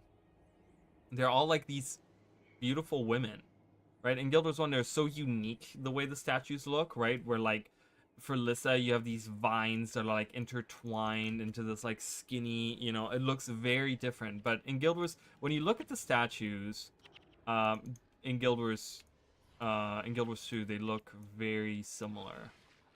And it's kind of, I hate that. I'm like, I wish they were more unique. Like they were in Guild Wars 1. And that's the crazy part, because they have the Guild Wars 1 statues in Guild Wars 2, but then they chose not to use them like they used them in one location, but then didn't use them for any other location. And it's like, why? Is that General still with me? Oh, he is. Come on, General Farund. Hurry up. We're meeting people. Meeting someone. That's a big group. Oh, there's a boss in there.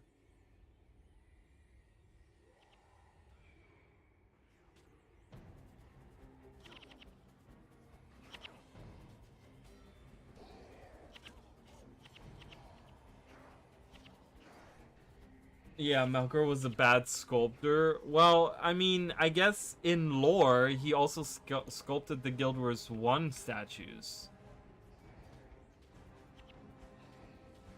So, did he just... I don't know. I don't know. There's no lore explanation as to why all of a sudden the statues are different. And that's what really annoys me. It's just like they didn't have... Like, you already went through the trouble of taking the old statues and making them... Like, adding them into the game. So why are you... Okay, I'm gonna just... I don't know. There's Kare Asa. That's like, what is this? Like, someone... Ferocious Asa's like dad or something? Hello, who are you? No words. Barund, are you here? What's happening? Oh, my lord, I bring visitors. Alright, I'm gonna let them do their thing.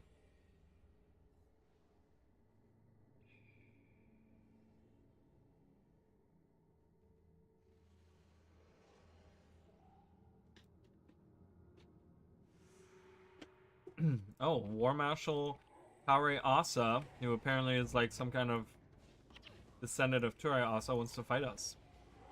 Because we let out the Lich, and he's like not okay with that. Thank you for sparing me. A shame we weren't able to reach a peaceful arrangement. By the way, I spoke in jest about the merciless gutting and all. No hard feelings.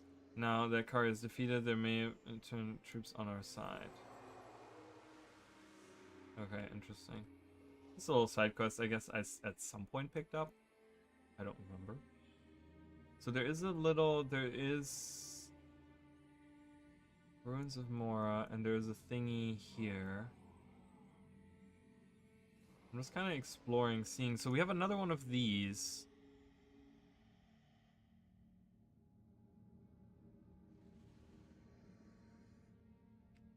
Directly south, there's a wooden bridge. Right there. Sorry, I burped. I apologize. Yeah, again, it doesn't really perfectly align. Um, because this bridge leads directly, so that is clearly this. That is supposed to be this thing over here. So we're gonna go over there. We're gonna ignore this thing. That doesn't exist anymore. So according to Google, meaning take this with a pinch of salt, there are 13,000 Blizzard employees and 322 Arena employees. That's 40 times more deaths. And from that 322, only 22 work. To be fair, the relative quality of their products for just is pretty impressive. 13,000 employees at Blizzard? Oh my god, what do these people do all day? Like, I'm more shocked at how shitty the quality of Blizzard products is when they have 40 times the amount. Like, if I compare, like, World of Warcraft to Guild Wars 2, it's like, holy crap. Whoa, there's an event happening right here. A raiding party. I'm gonna shoot them. Pew pew! Die, filth! Can I actually kill? Oh my god, I can't. Oh my god! That is fucking hilarious. I'm killing the whole group. Die, filth! Oh, I'm out of charges. Alright. That's great. I love that. Alright, anywho. Just having a little bit of fun. So, let's go here. Stupid monolith. I want to see, is this a statue? This is a statue of Balthazar. So there isn't even, none of this lines up. This is stupid. This is a statue of Balthazar, so that's not a statue. But it's actually, the statue is past... Wait a minute, the statue is past that. So the statue of Balthazar, realistically, in Guild Wars 1 would be somewhere down here. Or something? Wait, no.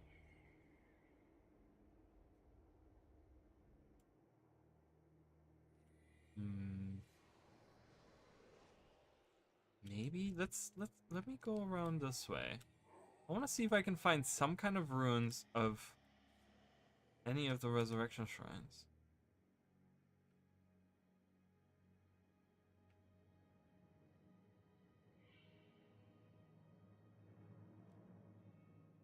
Nope, I don't see anything.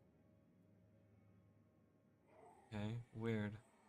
So they have a resurrection shrine. Let me see if there actually is a resurrection. I don't think there is a resurrection shrine across that bridge.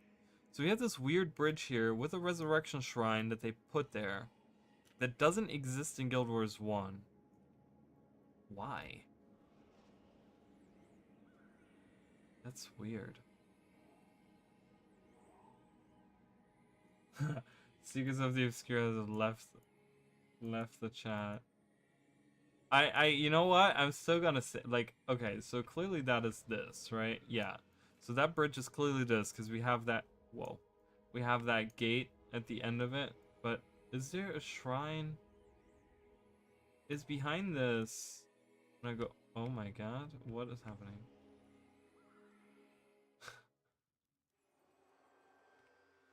Is there a shrine to any, see, there's no statue to any of the gods in this little town. There's, as you guys can see, there's a little town on here. This is the Ruins of Mora. This town, we're gonna read about it as well, but you guys can see, like, I mean, there's a lot, like, this is a huge city, right? There's a lot of big buildings, all destroyed now, obviously. Only spirits roam here. Yeah, and, that would be, like, right here. Ta-da! You like it? Ruins of Mora right there. You see them? It's really cool, isn't it? So I don't know. It's kind of one of the things that I think is kind of a shame that we didn't get a Ruins of Mora. I mean, again, we could kind of explain it away and say that maybe. I mean, it doesn't look structurally. None of it looks like that. But Sandjackal Run, maybe that the Jin elevated it.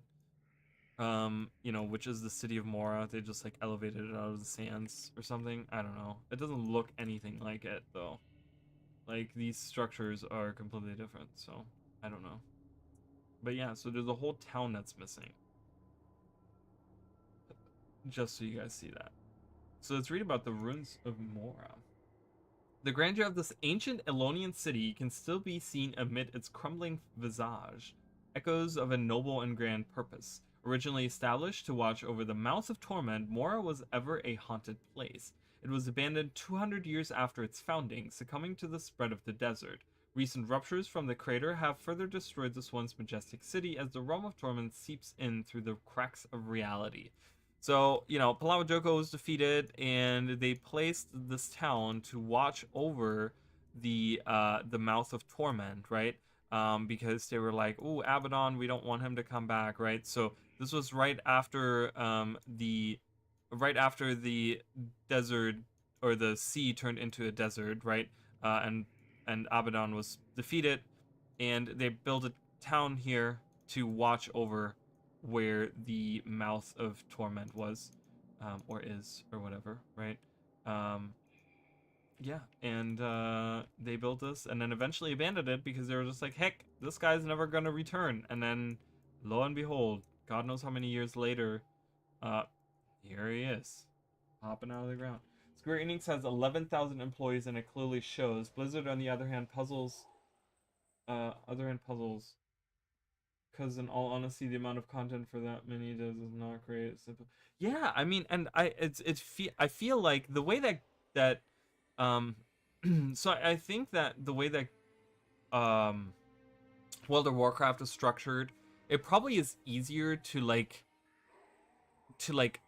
add new things to it, right? Like, if you guys remember, like Guild Wars 1 had every 6 months a new standalone campaign come out, right?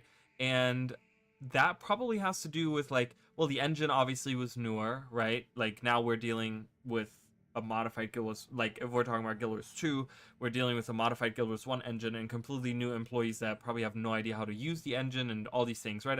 I've talked ad nauseum about these things, but the thing is that, like, you know, they're still using that old engine from way back when, and they have enough money to like keep up with having that engine run really well and like not having a spaghetti code and stuff when they have that many employees that are working on it. So you would think that they could be pumping out amazing content like non fucking stop, right? But they don't, right? Like a lot of people, like the last few expansions, as far as I understand it, were kind of a flop. A lot of people haven't really been like excited about it. Like I've had a couple of friends that do still play some World of Warcraft, and they go in um and they kind of play like the newest expansion until, like, you know, through the questing, right? And they kind of go through the different, I guess, the story that is there. And they kind of get to the end of it, and then they get bored of it and they stop playing it, right? It's like a huge, like, I'm like, really? That's kind of wild to me. That's kind of crazy to think that that is how that is treated. So, but yeah, here you go. We get the first look at the Mouth of Torment. We can kind of see how this looks comparatively. I kind of want to go higher in Guild Wars 2 to give you guys even more of an overlook. I think I'm more impressed with Guild Wars 2 in that sense, with how grand this looks. This feels like a final battle between the gods took place here. You know what I mean? Like, this really feels like, yes, there was gods here, 6 gods that were battling, like 5 gods against one, and they struck him down right here. You know, this doesn't really, like, I'm like, well, I don't know, it looks like there's a big hole in the ground with some spikes hanging out. It doesn't have that huge, you know, like, I think Guild Wars 2 does really well with the grandeur of a lot of these things. It feels more impactful, and it feels more on the scale that it should be. This is going to be a tough battle. There's a lot of enemies here. I mean, would it be for Blizzard? I mean, I feel like because they've always had a lot of, I mean, employees, and they never had to deal with like an exodus of many people, right? Like we like I think one thing ArenaNet still struggles with is that they have a completely new team now of people, like, or not completely new team, but they probably have a big chunk, a majority of the people are new to the company, okay? And they don't have like senior people there anymore. They don't have the founders there anymore. They don't have those people that originally wrote the code. Blizzard might be different. There might be people from Blizzard that have been there since like 20 something years because look, he lost his head. It's floating around. Forgot that that was a thing that could happen. Stop reviving, yeah, jerk.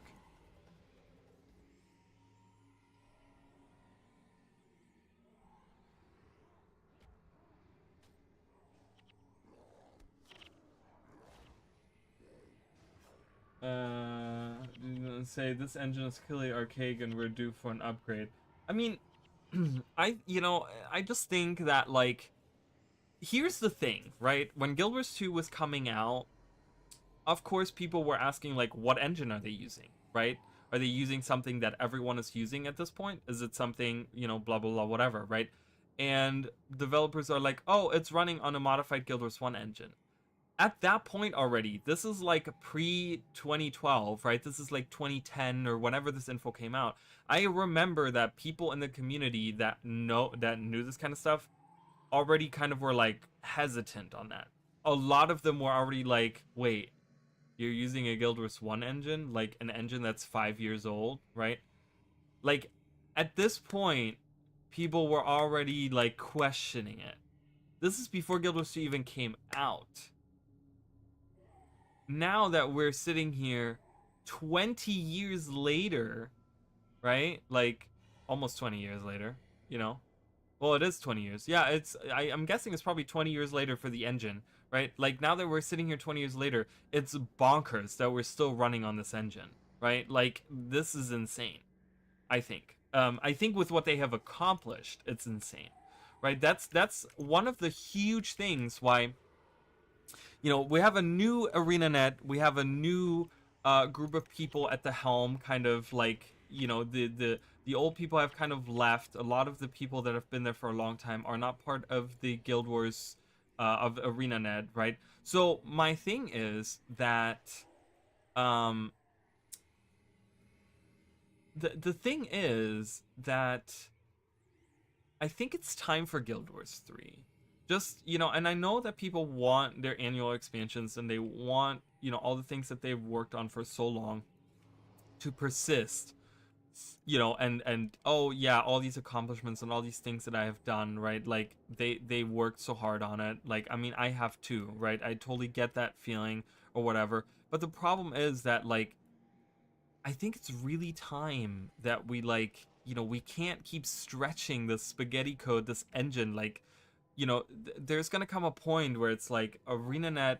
I think that's why the expansions have slowly like kind of come like into just this bad territory that they're in. It's just because they're dealing with such an old engine and having new people join all the time. They don't know how to deal with this engine. They don't know how to deal with this code and all this stuff. I mean, again, I don't know how this all works, but I just really think like I'm a huge advocate of Guild Wars 3, right?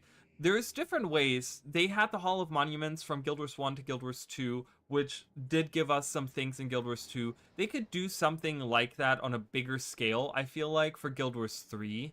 But I think it's really time to go with something that is a little bit more user friendly so that we can get big expansions again, that we can get big releases, big systems that are probably easier to maintain because you have a engine that you're using that's probably a lot more user friendly to the developer, right? Like that's to me that's kind of it's kind of how I don't know, that's how I feel at least. So the actual inside of the wow, that looks kind of weird. Of the Mouth of Torment. So we do have a gate here, a couple gates that lead in. There's a gate here, gate here, gate here. This gate like leads straight out. So this is probably the gate that I'm going into right now. This gate right here is that gate that I'm looking at right there. That is this gate right here that leads into the mouth. So let's go into the mouth. Let's read about the mouth. It was here that Abaddon and his Margonites challenged the power of the five true gods, and here that the other gods smote. Really? Smote is the past tense of smite? I did not know that. The god of secrets down, imprisoning him and his following in a realm of torment. This once beautiful land is now a crater littered with the trapping of a god, and above it the mouth of torment hangs, a weakness in the world, a globe of pure evil, beckoning all to their doom. Their doom. So this orb right here. It's weird because on the picture they have like an actual like green gate or something, which I think appears during the mission, doesn't it? Is maybe not. I don't know, but yeah. So oh god. Okay, so during the mission, you know what? I'm gonna leave so I can show you guys. Why we can't. Wait, what? Guild has impeccable environmental design. Their color palette choices make the game very stylized and, in my opinion, timeless. And that's true, and I can see that, right?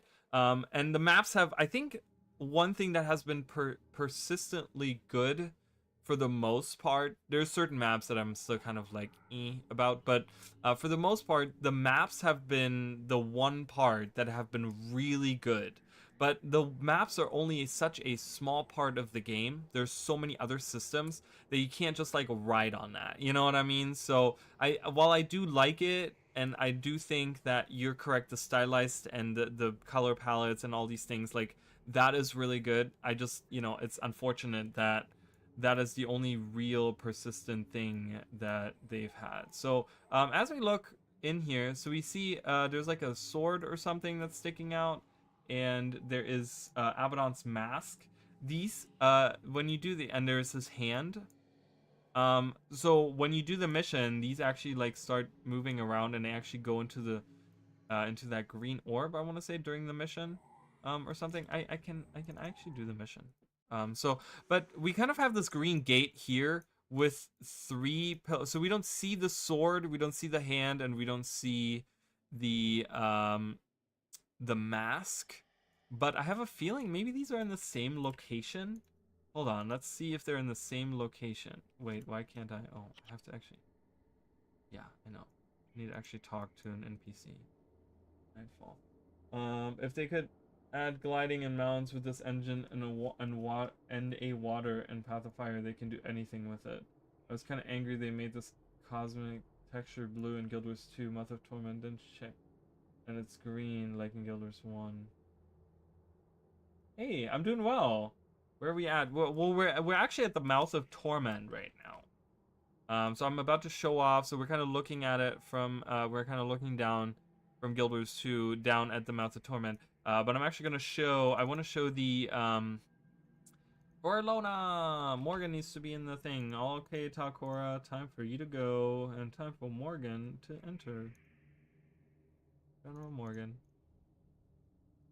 I would love to meet Morgan's, like, descendants. Guild Wars 2. But here we are. So this is, we can see there's that green orb. And there's his hand. There's his mask, and there's a sword. And they're slowly like, ooh, floating. So again, it's weird how they have like 3 vessels here that are like siphoning magic or something. Or it looks, or yeah, they're siphoning magic out of the realm of torment. It looks like, right? So there's Prophet Varish Asa right there. Frost Vortex. Unfortunately, she does not stand a chance against my group, and will probably die very quickly. But yeah, so we see his hand floaty. I'm gonna probably like kind of keep an eye on that. But yeah, I don't know if we get like it would be kind of cool to get a description.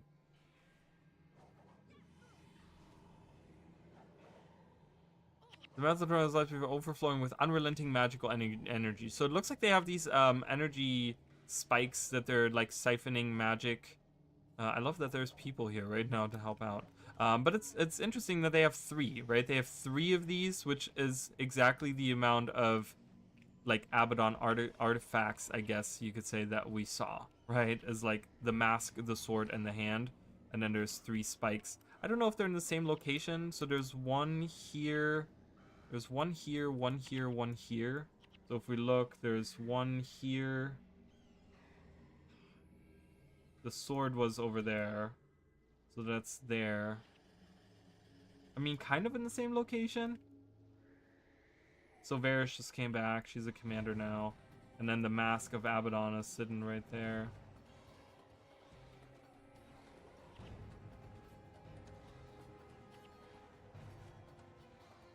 Can we just all go right here, please? I kind of want us to be in viewpoint of Varys.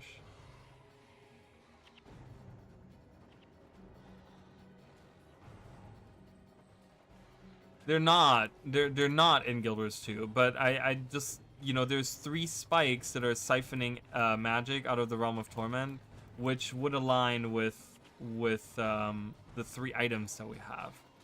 So they're not in Guild Wars 2, but they have three spikes here that are in weird locations, right? Because they're not like split out evenly. So it kind of makes me think that they were supposed to represent. I died. They were supposed to. Ooh, look at that mask. Ooh, look at it wiggling around. It kind of makes me think that they were supposed to represent. That guy's gonna get sucked right back into the realm of torment. Varish, why are you so annoying? Why are we struggling? What is happening? Who is doing what? Okay, first of all, I'm gonna kill that Mesmer because fuck Mesmers. Goodbye. You're done. Let's kill these Arms of Insanity, please.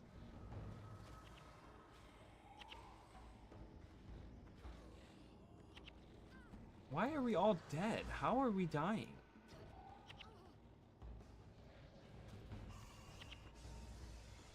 This is sad. This is really, really sad. I thought we'd be better. I love that Morgan is the one that's surviving the most.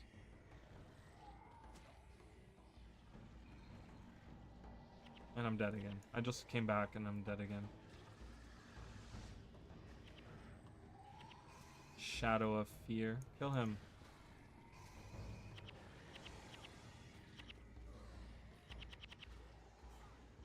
Knock down Varish.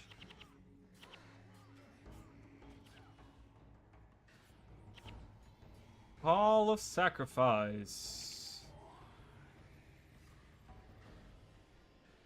Someone can, you can cosplay that now with the spear coming. In Guild Wars 2. You can cosplay as Commander Varish. Goodbye. Don't give me hope. But anyways, yeah, so there's three items here. So that's the Mouth of Torment. Looks a little bit, you know, obviously it's fiery now because of Balthazar coming through and doing his freaking thing. You know, that's why it's all like fiery here and stuff. But yeah, so... I am sorry, Varish. Both for you and for Ilona. What now, Morgan? We stopped the ritual. Does it end with Varish's death? I don't know. Each part of the ritual at Gandhara, at the Temple of Lissa, and now here, was to weaken the walls of Abaddon's prison.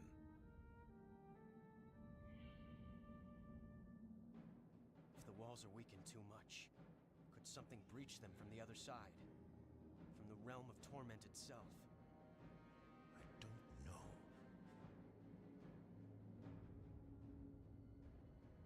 Everyone! Out of the area! Now!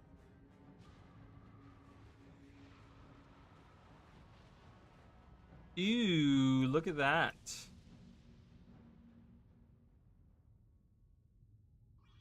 Opening the realm of torment. I wish you know, I kind of wish, like, night has fallen on Alona. I kind of wish that we would get to see, I'm gonna go right here. So you know, oh, and then we get sucked right in. I love how we, like, Nope, we're leaving. Goodbye. I don't want to deal with this. I'm gonna leave right now. I'm gonna go to this area, the Raptured Heart. So this Raptured Heart area is all around. So from the ruins of Mora, this is like all around the Mouth of Torment. So this is like the same area we were just in, just the other side of it. So we're coming out the other side. We're going kind of north east right now. Um, One thing I really love about Guild of Mouth of Torment is that the rocks seem to morph into giant serpent-like creatures at the periphery of the crater. It reminds me of concept art of Abaddon that also that has serpents surrounding him. I got so many problems with Varish. You got so many problems with Varish? Why? Why do you have problems with Varish? What did she ever do to you? But yes, I do agree. I love the like serpent-like. There's one in particular that's like probably the best one, which is it this? Is it these two? These two look really cool. But yeah, that is really cool, right? I really, really love that idea. Which we do see them, right? Like, yeah, so right here you have like the mouth that comes out and they're like chomping away. That is really cool. I love that. And we do see that again in Galadelv, right? Which was really cool. And I really loved that idea. Where they have those worm-like things coming out of the ground in Galadelv in the very like lower end. And that is really really cool. It's so weird, right? It's such a weird concept. It's like corruption, almost like not really sentience, but becoming like this serpent-like being and like ravaging through the land. It would be so cool to see actually like a video of that happening or something, like if we ever face some kind of demons again. And God, I know we all have PTSD after the last batch of demons we got, but um if we ever get that again, it would be really cool to maybe see something like that, like uh, oh, we get some of these mouth like openings here as well, actually, on these two, or at least on this one, not on this one. And then down there as well. Yeah, those are really really cool, right? Like, oh God, there's something about that that's very dark and very like scary. It's cool because there's other, like, not just Abaddon concept art, but I remember is it there is a so there's that, the mural.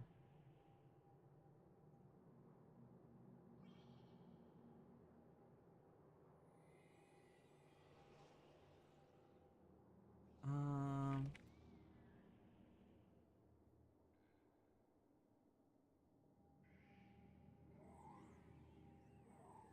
there's this one, what was that, where was I the other day where I saw this concept art, and I was just like, oh my God, that looks so cool. I don't remember what it was. It drives me crazy. It's gonna drive me crazy now. Um, there's this really cool concept art that I saw, which had exactly like those types of things on it, and I was just like, man, they did a really good job. I don't remember what it was, unfortunately, but yeah, there's some kind of concept art from Guild Wars 1. It's a Guild Wars 1 concept art where they have exactly like these are like actual creatures in Guild Wars, but I guess they just translated that into Guild Wars 2. They didn't even do that in Guild Wars 1, but they did in Guild Wars 2. Yeah, we only get like Craggot rocks here. So there's some bridges. A temple to Lissa. Would that still exist right here? Because again, bridges. Remember how ArenaNet, I always say ArenaNet is good with bridges. So where are we right now? There's a bridge to our left, there's a bridge to our right, okay? So what do we have when we go down here? Bridges. I don't know why ArenaNet is so set on always having bridges 100% correct. So we're on this little area right there. Okay? And there's a bridge to the right and a bridge to the left. So again, obviously this is like forged bridges. These are not the regular bridges that we are seeing in Guild Wars 1, but they're in the same location. Again, ArenaNet is so like all about getting them bridges right. It's very interesting. Like even when it's not even needed. right? You don't need those bridges. They're suspension bridges. Like, they could have been destroyed by the Forge or whatever, right? They don't have to have equivalent counterparts. But there's something internally at ArenaNet, some of the map makers or something, like a senior map maker said, every bridge that exists in game needs to have a counterpart in the second game. I don't care how you make it work. Make it work. And they do. They make it work. Anyways, so we're crossing this bony bridge, and we're gonna exit mouth the mouth here. We can kind of get another look. We can kind of see the mask, the hand on the other side there. I mean, it is famous for building bridges with the. I mean, do they really build bridges with? You know, we talked about this yesterday. I'm like, do they really build bridges though? I feel like they haven't really built a lot of bridges now with their community lately in the last few years.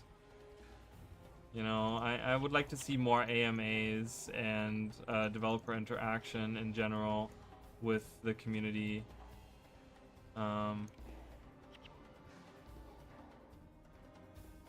Just personally, that's how I feel. All right, let's kind of exit the mouth. Oh, well, it's a dead end, so we're not exiting. Wait. Oh my God, we're locked in, guys. Fight. There's a boss. Get the boss. What is he? I don't know what he is. We're fighting two groups. We're probably gonna die.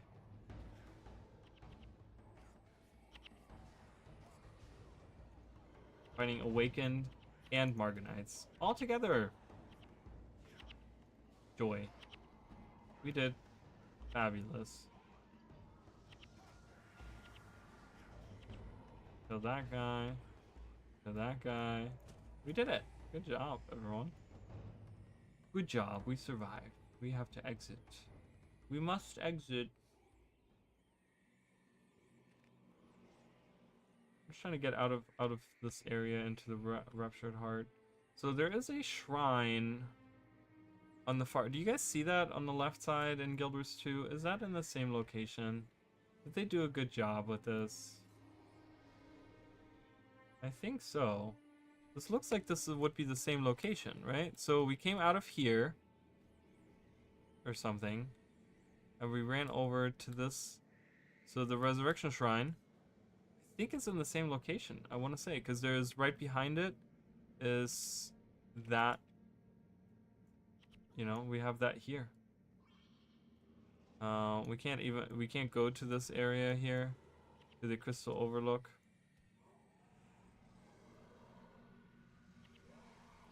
But yeah, I'd like to think that that is that same area.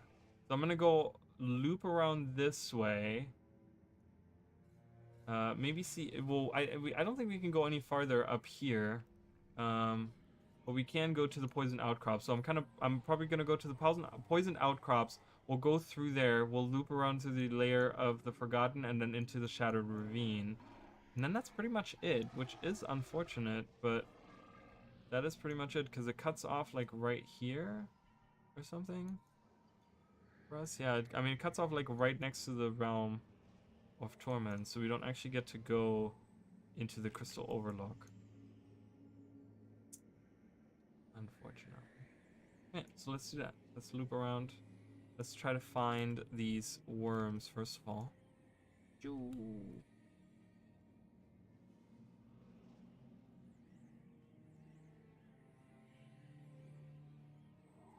Yeah, so I think it cuts off right there. We don't even get to see this part of it, this like temple and shrine and stuff. We don't get to see, I don't think we get to see that in Guild Wars 1. Because as you guys can see, there's nothing really going on in Guild Wars 1 here. Like, this is all just dead. There's a ghost there.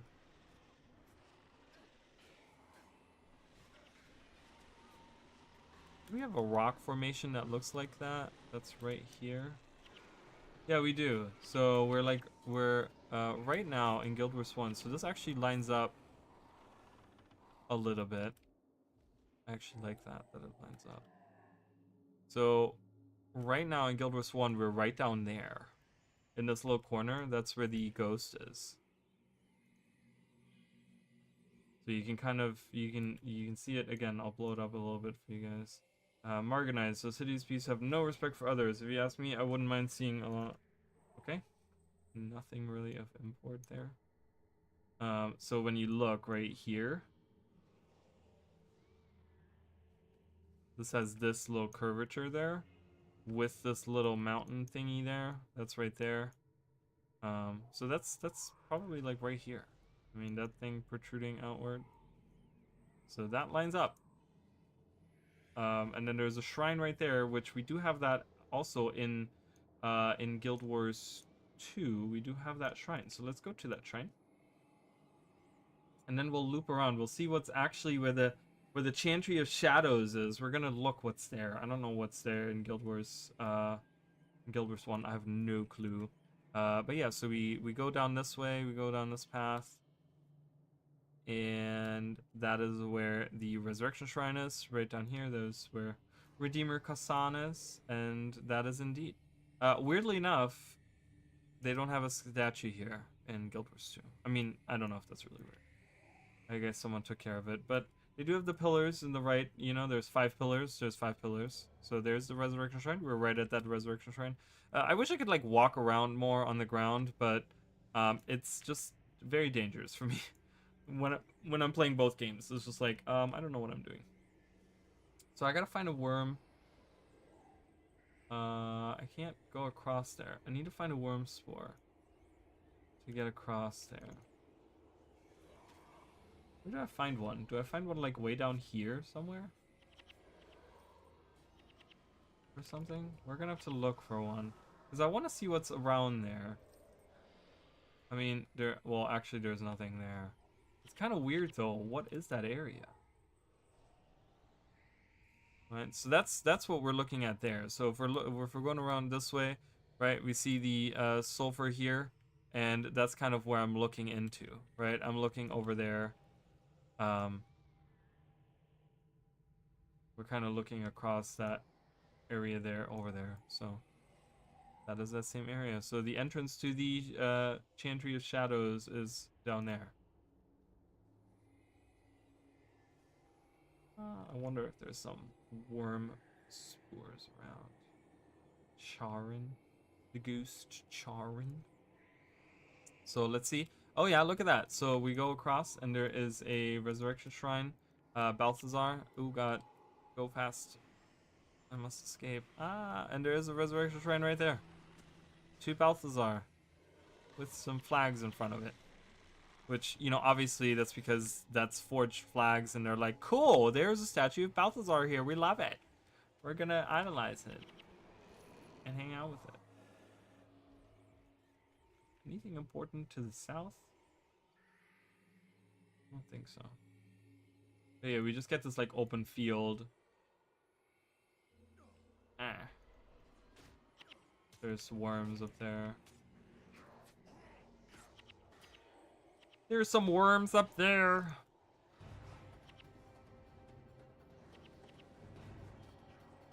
I did work a little bit more on my video today. I started editing it.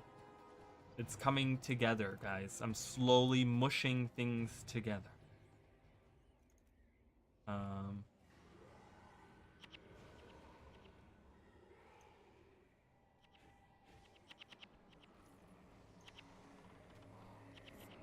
just trying to figure out exactly how I'm gonna make it all work, but it's coming together nonetheless.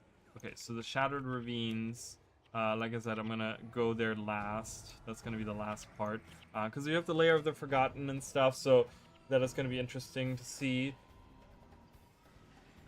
But I want to see Resurrection Shrines, right? I mean, the thing is, someone might be like, why is he always looking for the Resurrection Shrines? Because those are the only structures we have around. You know what I mean? Like, those are the only things that we have that are around that are kind of, oh my god, I'm getting shot. Get out of here, Awakened. Oh, that's annoying. So let's see if there's a Resurrection Shrine south of here in Guild Wars 2. So we went across the plains here. And we went down to that. Oh, there is. Look at that. They did, for some of them, they did a really nice job. See, so those are the gates right there, right? So we have these gates right there. South of it is a resurrection shrine to Melandru. Let's see if there is a statue of Melandru here. There's a statue. It is Melandru, I think. Yeah, it is Melandru. See how they all look the same? They all have the same hairstyle in Guild Wars 2. All the goddesses have the same hairstyle in Guild Wars 2. It's really annoying. I'm like, why do they all look the same? Make them look different.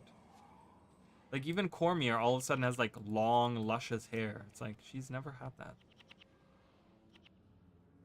Not in any of her statues. Or even in real life. But yeah, statue of Melandru. Statue of Melandru with the gate right there. We can see that right there. Look at that. Perfect. Lines up. Alright, let's get some wormage going on here. Nice editing. Sounds like it's not almost done. I will say that it sounds like I'm almost done, but this is the hardest part. So because I added, let me count how many pictures I downloaded today, and I haven't even, this is only the icons. I just downloaded the icons of all the skills and the icons of like all the abilities and traits and all that stuff. And I made a separate folder. Let me look at that for a second. Let me tell you how many items there are in here. And that's not even part of it. Give me a list of 54. So I have 54 pictures that I went to, and downloaded today. Just so that I can get started on doing stuff. But that's not even, because I have to still, these pictures are just the actual pictures, but then I need the descriptions of the abilities and stuff, because I put them in the video. So that is probably another like 20 to 30 pictures that I like need to like crop. Like I snip them with the snip. I love the what's it called, the snipping tool in Windows is like my favorite thing in the world. It is so nice to have. So I'm gonna go around and I have to go to all these abilities and snip all the like the descriptions and stuff out of it. And it's a lot of work. I mean, it's a lot of work. So this is the easiest part is recording the video, which that was something that I did do yesterday. But yeah, this is the most fun part though. I really love, because I hate the audio. I hate recording audio. You guys, I here's a question that I have. Actually, great thing that you're bringing this up. Look at all those forged models, Forgotten, Risen. Yeah, I don't know. I'm not a huge fan of minis. I feel like they're just kind of there. It's kind of weird. So here's a question that I have. Would you guys? So I've been kind of thinking about. I'm not gonna make a Patreon or anything like that. Like I think it's just too much work. I wouldn't be able to.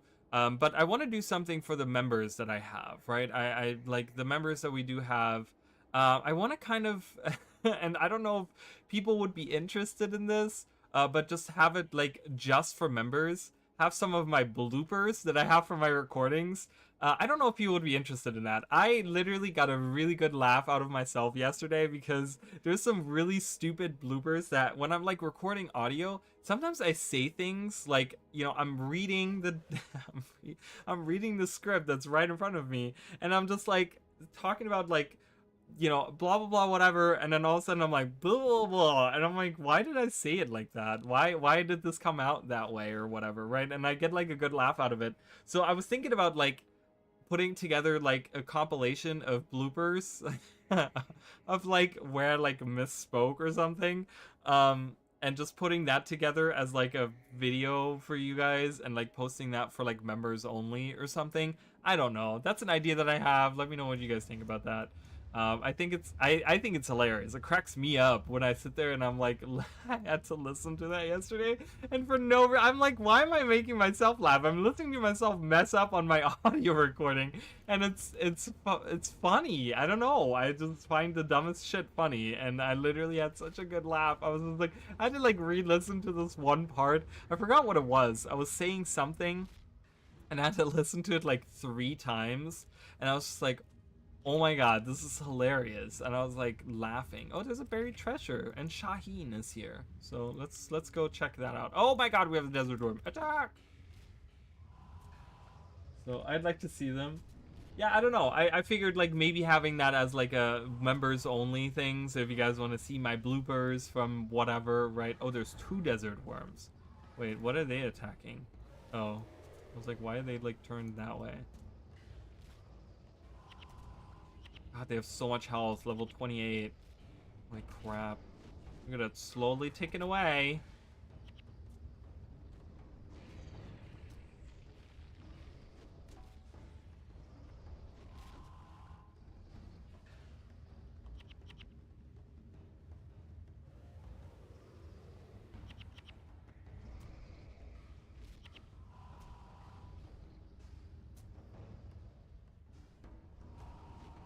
I'm dead. Ah, these guys are tough. Okay.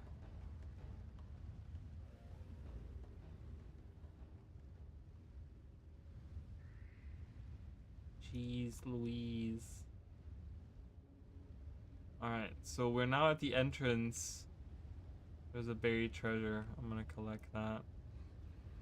Oh, I guess I gotta get out of it.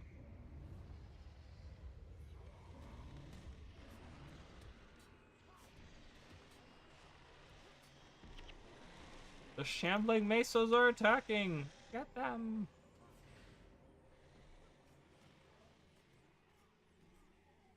Ooh, I got a diamond! Lucky me. Alright, what does he have to say? Only a few brave souls make the trek to Augury Rock, and many do not finish their journey. These poor souls have long been tormented by failure, but now they will find the peace of the afterlife. Augury will shelter them all. Interesting. So they're talking about Augury Rock, which is like way to the north. I mean, when we look at this, right? So we're hanging out right here. We're right where the so let's go into the same location. Let's go to the same location where we are in Guild Wars, in Guild Wars 1. Let's go to the same location.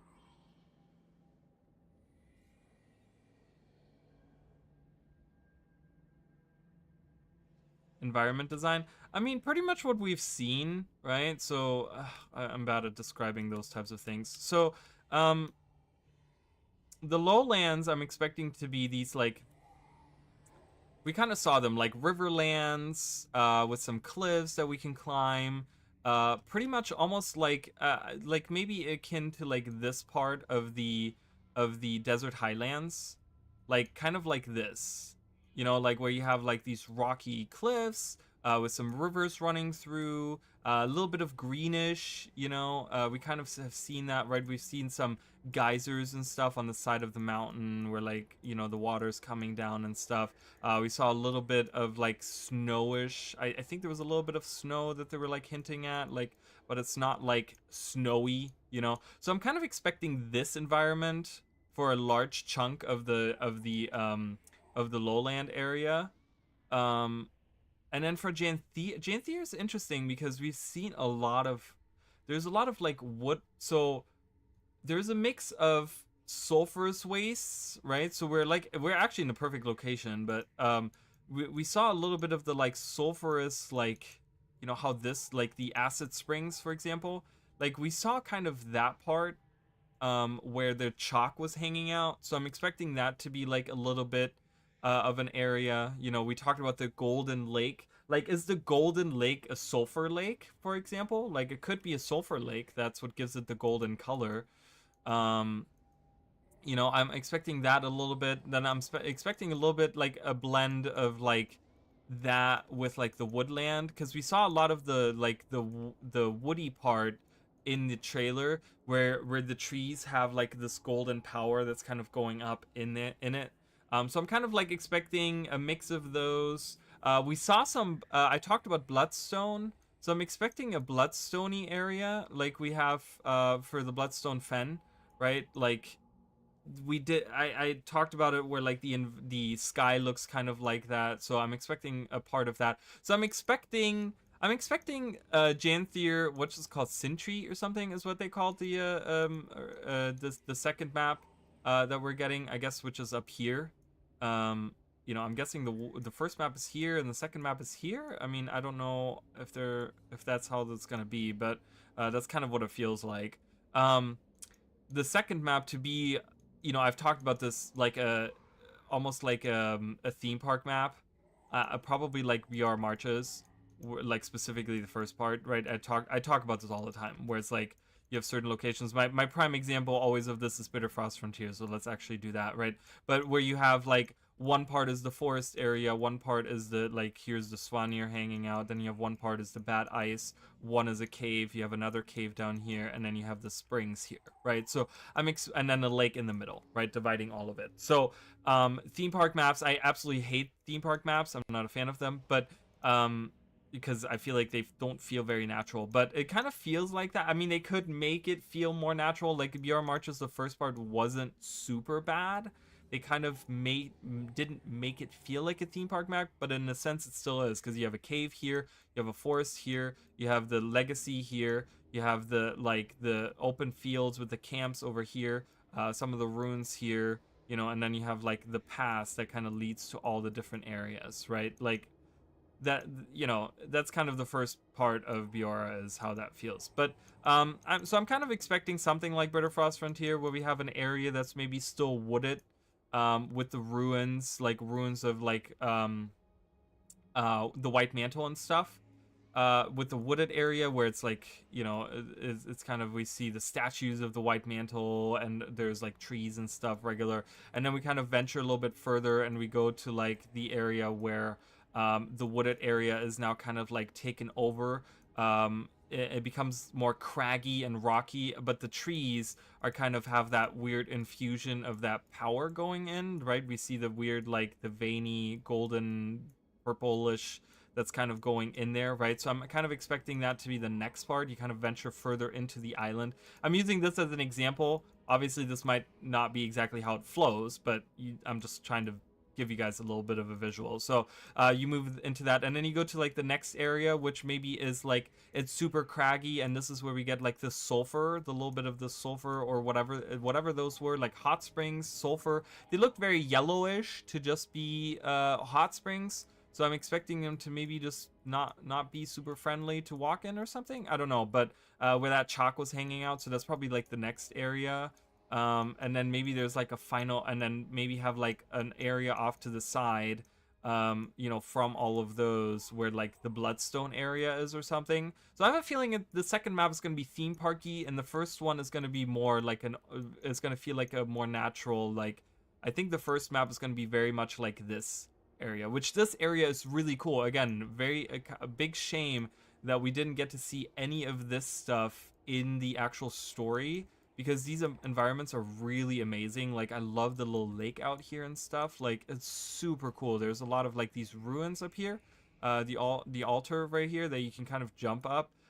Feels very like Tears of the Kingdom, how you have to like descend to that ship in the sky, and you have to go through these ruins first. It feels like that down here. If you haven't gone here in a long time and you kind of want to get that same, like, you kind of want to, you know, see what I'm talking about, you can kind of venture down here, and it kind of leads you, like when you walk up to it, it kind of has this like, you're supposed to use your springer to kind of go along these ruins on a cliff to like the very top of this mountain, where there's, I think, a chest or something. It's really cool. It's kind of a shame that we didn't get to see it. So I really love this area. Like I said, we go here, we come for the springer, and then we leave, right? Like that, there's nothing further that really happens there. And to me, that's kind of a shame. Like, I really would have loved to have seen actual like story involvement, and actually have seen some of this stuff in action. So I'm imagining it's something like this. It's gonna feel like something like that for the first map. I think, is what we're gonna see. I think. What are you expect? Which map has the best design in your opinion? Best design? Oh, that's tough. Because there's a lot of different ways that you can design a map, right? Are you designing it to, like, one map in the core game, for example, that's super interesting to me is Mount Maelstrom. Okay. And that is because there's so many different areas to Mount Maelstrom, right? You have the lava in the volcano, right? And the tunnels that lead like underneath, right? There's like these tunnels that you can like go into underneath. Um, then you have the like rocky, craggy area over here, right? You go down here and there's a lot of like earth elementals and that kind of stuff. Then you have the swamp down here. Feels very different, right? But the way that they've designed it feels very natural. It's theme parky, but it feels very natural because you can imagine a swamp down from a volcano, right? Then you have the ruins up here. You have a cave up here. Then you get the like grassy area with some trees and some water flowing, like there's a river flowing through it and stuff. Some luscious like foresty area here. Here you get some hills. These are like green hills again. They're not as flat as this is very flattish. There's not a lot of like elevation happening except for like this part. But there's a lot of hills here. So these are like green hills. Then you get the like you get this area which is just like its own thing, right? You get an underwater. You get multiple underwater areas. You have this underwater area here with the inquest and stuff. Then you have um, the taken over by the risen Naga crate down here, right? Down here. Then you have the volcano area down here underwater. Then you have the ruins here underwater. So even underwater, you have like different sections of it, but it flows very nice with the island in the middle. So this map is super interesting to me. I really love it because you can venture through Mount Maelstrom and you can see all these different things, and it's super cool. I really love it. I don't know. It's so hard for me because like to decide like what is the best design. Like I love Timberline Falls for the flow of going from a snowy mountain peak, to like the swampy area that's at the bottom where you can really tell like, oh, we're getting into more tropical because we're getting closer to a volcano, right? We're going down the mountains, and the reason why all of this in Guild Wars 2, this is all snowy, or in Guild Wars 1, this is all snowy, right? But in Guild Wars 2, it's not because there's a volcano right under here warming everything up, right? Like warming this whole area. So that's why all of this is melted. And it really feels like you're tracking down this tundra area down a mountain. It feels like you're really moving down from a mountainside to like the tropical, whatever area down there. So that's really cool designed as well. Firehard Rise is awful. Worst designed map in all of Guild Wars. If I were to be asked, that is 100% the pick that I would take. Um, the Ascalon maps are kind of whatever. I feel like they kind of just like exist. I don't. They're not bad, but they just like there's a lot of open. There's a lot of open in this map in particular, which is not necessarily a bad thing. It gives you this like open field, especially for a low level map. That's kind of cool. I do like that. I don't know. Best designed map. Ooh, so tough. Harathi, I really like. You really get a sense of like war happening and like territory being like pushed back and forth kind of thing. It really feels nice. Brisbane, I'm not a fan of. Brisbane has a lot of different parts as well. Where you get like the craggy area here. You get like kind of almost like deserty down here. You get a bog, right? A bog, swampy area down here. You get some ruins. You have the big cave in the middle. You get some foresty areas. You have a river area here, and some bandits camps out there. With a little bit more jungly stuff up here. So you get a lot of like different things here too.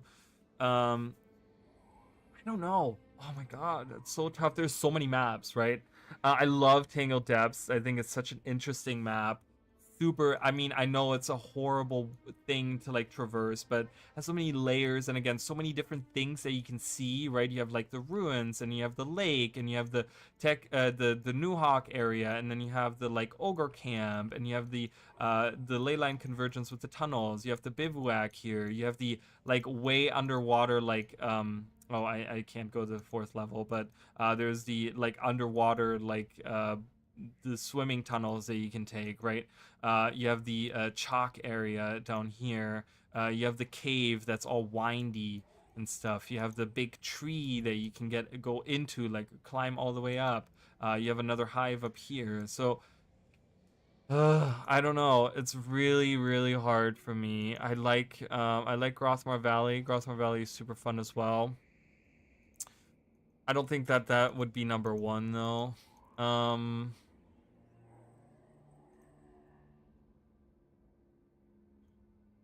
I really like Saitong Province. Saitong Province is really cool. Um, oh my god, probably some of the ones that I listed, I would pick for best designed map. But it really depends on what you're looking for in your map as well. Is it exploration? Is it carrying over from Guild Wars 1 to Guild Wars 2, like those types of things, it's very like are you looking for variety? Like I said, Mount Maelstrom has such a variety of things, different settings kind of play into that, but yeah, I don't know. That's a tough choice. That's I don't think I could specifically pick one over the others. Um, Is this just me, or are they like very yellow? Is this a very yellow gazelle? Is that because is it influenced by the sulfur in the air, in the ground, from what it eats? It's made out of rock, so that would be kind of cool if they had that. Never noticed that. Never noticed. All right, so there's no spirits here, but yeah. Anyway, so this is where the chantry will be then built at some point in time. Why here? I don't know. Probably because it's such a remote location that can only be accessed by worms in Guild Wars 1. Maybe that's why they chose to come here and build their chantry here. So let's move on. Still have a couple areas to go. All right, Livia, you're late to the party. There you go. I wish I get a large ruin structure that we will have to delve into. The Dwarf Ruin and Path of Fire is a hallmark of the expansion for so many players. I really hope Genethia as well. Yeah, I like the spelunking, right? The spelunking aspect of it. I wish there was some kind of daily reward that you could do. You're talking about like the ruins right in here, right? Like down in here. Um, I love that. I absolutely love that. I loved like the reward of going to that final chamber that has all these stars and these celestial, creatures hanging out or whatever. Super cool. I'm just like, oh my god, this is awesome. And you get a bunch of like weapon skins on the way. Like really cool. I've always been a fan. Like when we went to Thunderhead Peaks, and they all of a sudden are like, yeah, by the way, you can go inside of it, and there's like this huge area underground that is completely wasted. I was so sad. I'm like, I love the aspect of spelunking in a game. Like I want to walk around and I want to like kind of go like, dungeon delving. That's why I love dungeons in Guild Wars 1, because they really feel like you're like you're kind of like dungeon delving, right? Like you're going spelunking down into like deep chambers underground with ancient ruins, and there's like these artifacts and statues and like all these things, and I'm like, I feel like an archaeologist, right? I've always been a huge fan of the Tomb Raider series, right? Because that is really exactly what you do. Like you go tomb raiding, you go into these tombs and you see these ancient structures, and you have these puzzles that you have to solve and stuff. And I love that. It's so cool. So we have this gate, right? So there's the resurrection shrine. Where is it? Oh, it's around the corner. Ta-da! There's Balthazar's resurrection shrine right there. And then we have the gate right to the north, which, yep, once again, that lines up. We have that, so we're gonna go through. We went from Stingray Mount Skimmer to luxury speeder. I mean, crazy, right? That luxury speeder is kind of wild, but it is such an opposite to the one day recently released the Toy Maker's Party skiff, right? Like that was the last one released, and then now we're getting this like crazy this other one. This one is like the new one, right? Like we went from 1 to 2. Uh, like that to, okay, that is not the window that I wanted to move. So we went from 1 to 2. So I don't know. I mean, is it really like You know, if we're having things like the right side, we could have things, you know, if we have things like this, we could have things like this. So I don't think that's super out of place at this point. How deep and how far we have gone that hole, right? It's kind of sad, but might be a literal dungeon. That would be really cool, but you got to remember yeah, so the raid is based off of what we're encountering in the actually look at the boniness of this. Ooh, we actually get some nice bone stuff. This is cool. I really like that. So we're in the poisoned outcrops now. So, you know, if we've kind of followed this, I'm gonna finish that thought. Because I should do that every once in a while. So the raid wing is based off of what we're encountering in the story or in the map or you know meta event or whatever. I think they said story, right? It's like in the story you go through it and then we get to experience it in the raid. So that would insinuate that we are going into the you know if we are dungeon delving for the raid. That we would be doing that in the story as well. For whatever reason, we would be going down into some ruins. So maybe we will be going into the ruins. The thing is, they haven't shown us any of that. They haven't shown us going into any ruins, like actual inside structures, like going in a tunnel or anything. So I would not. I'm just gonna be devil's advocate and say that I would not get my hopes up about that being the case. I'm gonna say that, and honestly, I wouldn't want ArenaNet to do that. While yes, I just finished describing how much I love all of that, right? Um, the problem with it is that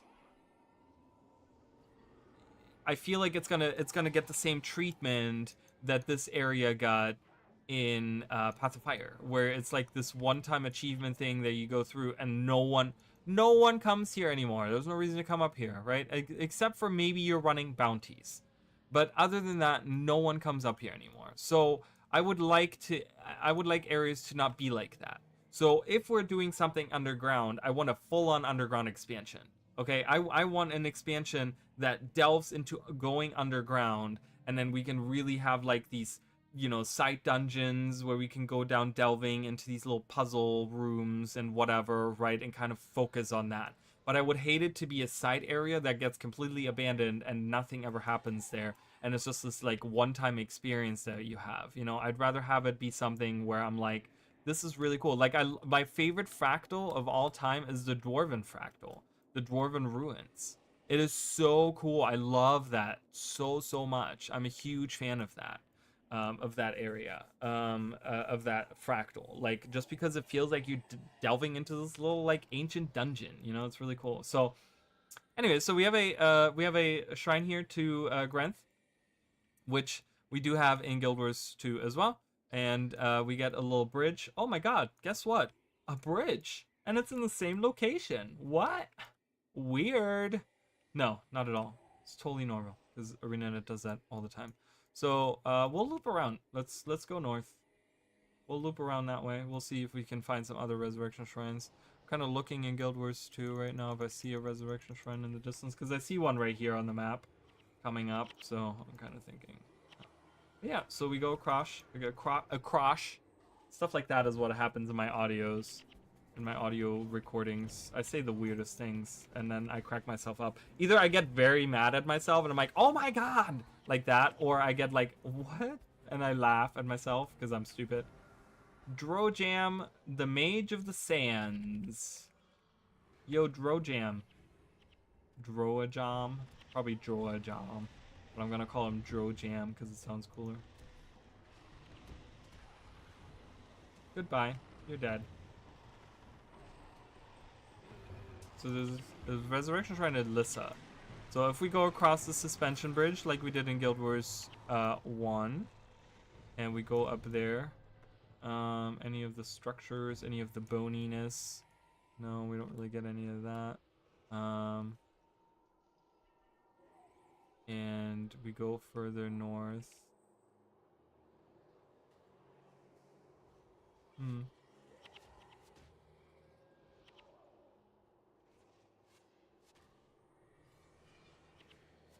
I'm trying to see if there's like any structurally, if we're like looking at the same. It looks like this part right here. Do you guys see like if we connect these? these two like these parts together, right? If we connect these together and make that could be that up there, right? That's like up here. So the resurrection shrine then would be like right here somewhere? Like right here? It's right where that camp is. I'm guessing what is this camp called? Chukat Overlook. Okay. I'm guessing this is where the resurrection shrine would be. Like right around here somewhere. Uh yeah, I don't see it. So I think they kind of replaced it with that little camp. So I think that camp is supposed to be that resurrection shrine.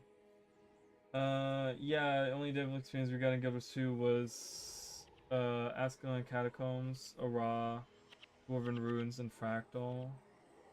Um, did we really get like a dungeon delving experience with Ara though? Like we didn't go into any like ruins. We went into Ruined City. Yeah, well I guess so, right? Like the idea of going into a ruined city, but they didn't really set it up. There's a lot of like empty areas in Ara, unfortunately. Um, unfortunately, but yeah, so there's nothing out that way. Nothing to see. Oh, we have Jin. Ooh, Jin.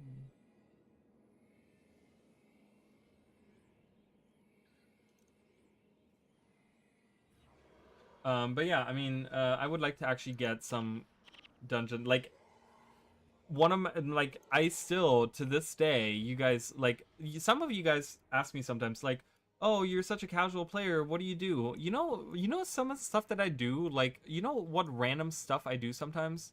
I literally go and so we cross the bridge. The bridge would be like right over here and we go down into this area, okay? So we're in this area right here and then we're fighting the Jinn right here and we're crossing over to this side right now. So that's kind of where we're headed right now in Guild Wars 1. I go into Ascalon Catacombs and I just like the story mode and I just run through it solo. Like it's not that hard to do anymore. You can run through it and you get like okay rewards. I mean, obviously it's not like, "Oh my god, I'm rich." Obviously there's way better things to do that you can get money from and stuff, but yeah, I do that just for fun. I literally just run through Ascalonian catacombs in the story mode, not even because you could perhaps find a way to do some of the paths yourself, but it would be really tough to do those by yourself, and I kind of want to like hang out and do whatever. But I love that feeling of just like going into the catacombs and like if I, oh look, there's a bird, a single bird. Oh no, there's another bird. There's two bird flying around. And there's nothing here, so we're just kind of so right now we kind of went around this way, and I walked up there, and we ended where the vista is. There's actually a vista. In Guild Wars 1 or in Guild Wars 2, there's a vista where this ends. There's some trees here. There's some trees in Guild Wars 1 as well. Some dead trees. Alright. Let's move further along here.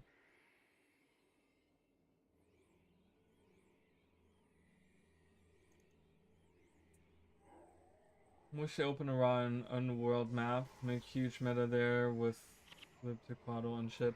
I mean, I really wish they would think about.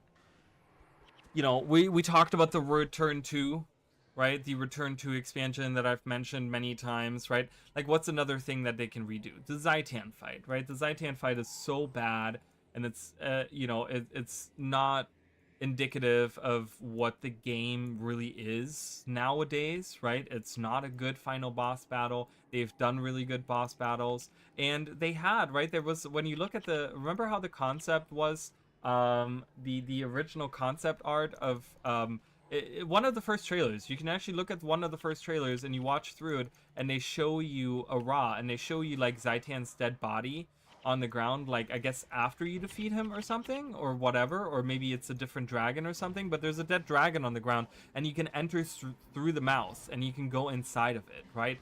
And you know, having something, I mean, having something like that where we like actually, because Ara is a huge map, and then the story mission, you only like you only see like a small part of it, and then you're in the sky the whole time, right? It would be so like make it an open world map, maybe make it like open it up as an open world map, and maybe restructure it or something. And because dungeons are dead anyways, so you might as well, you know, I don't know, repurpose some of the stuff. There's a Giganticus Lupus skull right jammed into the rocks. But yeah, I mean, I just, you know, do something with the uh do something with that map, right? And do maybe bring back that whole concept of like, oh, going inside uh of the dragon, right? Inside of the mouth of the dragon after we defeat him and stuff. So all right, so we come down here, we cross the bridge. And this is where things get a little funky, I want to say, because then we kind of move around this way, and we're going up to this part right there. So we, you know, we go in Guild Wars 1, we went around this way, and we went here, and then there was a little path, this little path. This is where we are right now. But you can see, so there's the ruins. So you guys can see right there. So we're moving towards the ruins. And there's a ghostly priest here. There's a shrine, a resurrection shrine to, who is this? Dwayna. Destroyed statue of Dwayna. Morganites, they follow Abaddon. Dark, blah, blah, blah, blah, blah, blah, blah. And we can kind of overlook. We can actually move down, which we're gonna do. I want to go north for a second and see what's up there. If there's anything to look at interesting. Kill the Morganites! Kill them all! So gain double experience, 5% more damage to, and +1 damage reduction. But yeah, Ara was like a huge missed opportunity because, first of all, those dungeons that do exist now um, are broken as fuck. They're so buggy, guys. Those dungeons are so buggy. So that is a statue of Dwayna. And we're right here. And there's nothing to the north really that could align. I'm gonna help this guy.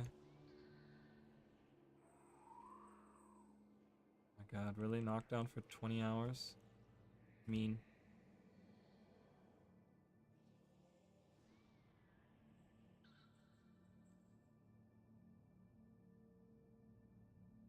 Sorry guys, I just want to help out real quick. Because I hate this hero challenge, so there you go. Alright, so yeah. But I'm gonna go back around because there's nothing really to see here. We can look across, right? If we go there, we can like look across, and I guess it ends like right here. I'm guessing this looks very structurally different. It's like right out here, and then we look across, right? And we look across, and it's like over there. Cool, whatever. Oh my god, hello. Random like Marganite Reaper that just like showed up out of nowhere. She's like, I'm coming for you. It's like, are you sure? Is that what you want to do? I don't know if that's what you want to do. All right, so we're going back to the ruins. We can kind of look at those a little bit. And then in Guild Wars 1, we have a little bridge that leads down. So let's go run towards those Jinn. And we're going to go down and not try to fight that Hydra. That would be great. Grand. I'd be very happy with that. I don't want to go to the right. Are they coming down here? Please don't come down here. Because there's nothing to the right. Even in Guild Wars 2, there's nothing there, so.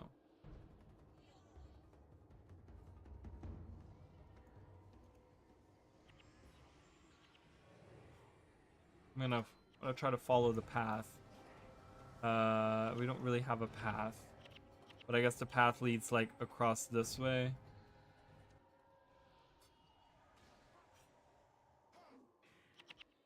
Yeah. So that's kind of where that leads. Oh, the Elder. the champion elder air Jin. But yeah, so we're kind of journeying down this way. Looks very different, right? Like the cragginess is like toned down. Like look at these like huge things protruding out. All right, and we're gonna go this way. You can kind of see the green, necrotic. Looks very necrotic. Looks very scourgy again, right? We talked about Scourge earlier.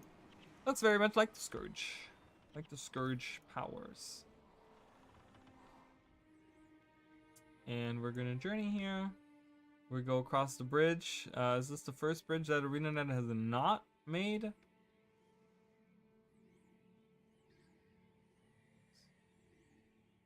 The green. I wanted to look at the green. Yeah, I guess this is the first bridge that does not exist. Because we just ventured to the end of it here. And then the bridge would be like right here leading to that area there. So now we should be entering an area with pools. See, this is what it looks like to me in the trailer for Janthier Wilds. This is what they look like to me. There's like these yellow pools. I wouldn't be surprised if the Golden Lake of Janthier turns out to be a sulfur lake or something. That was just infused with like demonic powers.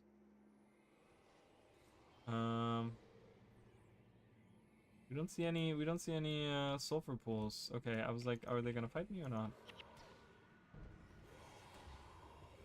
Let's fight these guys.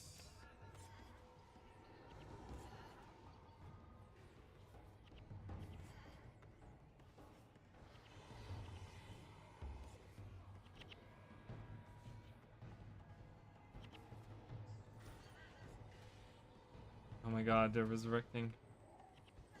Stop it! Stop resurrecting.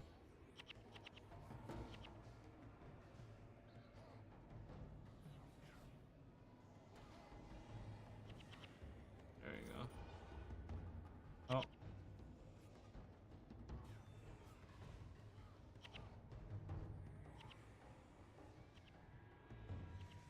Oh my god, they keep getting interrupted by my group. That is so bad for elementalists. Alright, so we're kind of journeying down here. We don't really see any of these pools. I thought we were going to see some of these. Oh, they're around the corner, so we're going to journey there now. So we're going to go across here. Open field. You guys can fight that while I'm... So we don't see any of these, right? But when we look at where we just walked, we kind of walked directly south after getting onto, you know, crossing the bridge, we walked directly south. So we would be going south, and then, I guess these pools in Guild Wars 1 are actually behind this rock, right? Because this rock is right here, and I think the pools are behind it. So it'll be, that's kind of interesting to see. So, because as we go down here, oh my god, there's so many events. Do you see all these events happening? What is this event even? Oh, it's a Sulphur's Ooze champion. Sulphur's Ooze. Oh, there's an area down below. I was like, where is it? I don't see it. Hello. I love that. That's cool.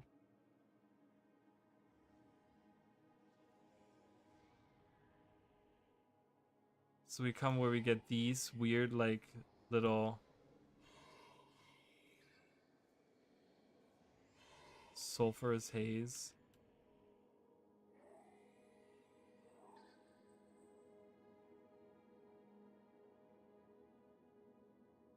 So anyways, so these are supposed to be like right here. This is exactly where I am right now, because you can see, like I said, this rock formation you can see right there. And that rock formation is right there. Obviously, it's much bigger in Guild Wars 1 than it is in Guild Wars 2. But I'm gonna loop around this way, and then we're gonna go that way, and we're gonna see, because I think I thought there were some pools around, and they might be back here. Maybe I was wrong. I thought we would get some of those sulfur pools, but maybe I'm wrong. Maybe we're not gonna see any of them, which would be a shame. But because they're a cool concept, and I really like those.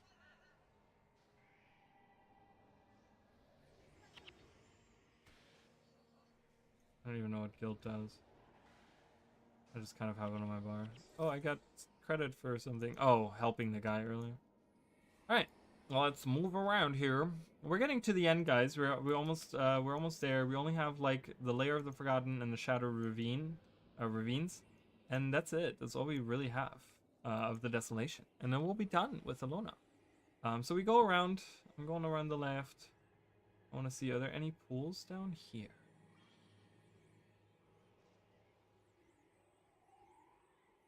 No, I guess not. I thought there were, but I guess not.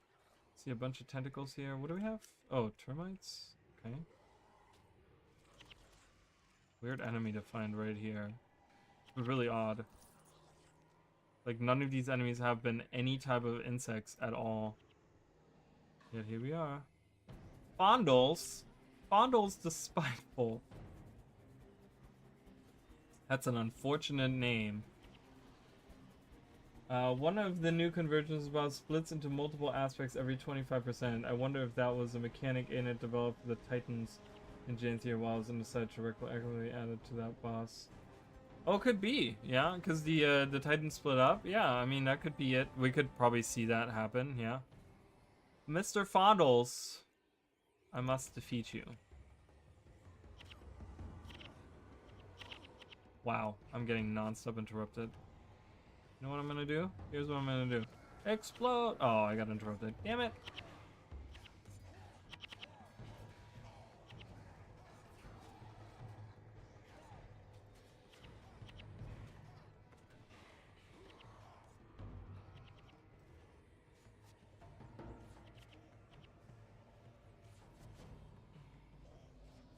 Oh, we survived that. Alright, cool.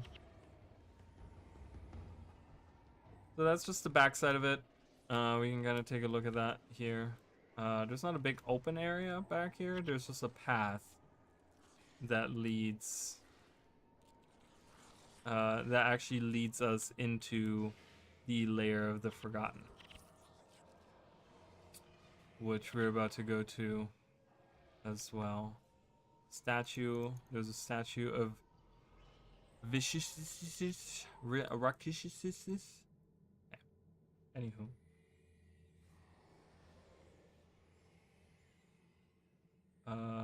Oh, I guess I gotta go around. So that would be cool to see. Yeah, it'll be interesting to see what they have for mechanics this time around. You know, have they like, because as we all know, like they've been going so heavy on just like loading up bosses now with mechanics, right? It's like they literally have like, it's just mechanics and everything is just like things are happening and you don't even know. I'm like, you know, I don't mind mechanics, but you can go a little overboard with them too. So kind of like whatever. So the outpost here, the Lair of the Forgotten. We're going right into it. So there is a resurrection shrine over there. Does that exist?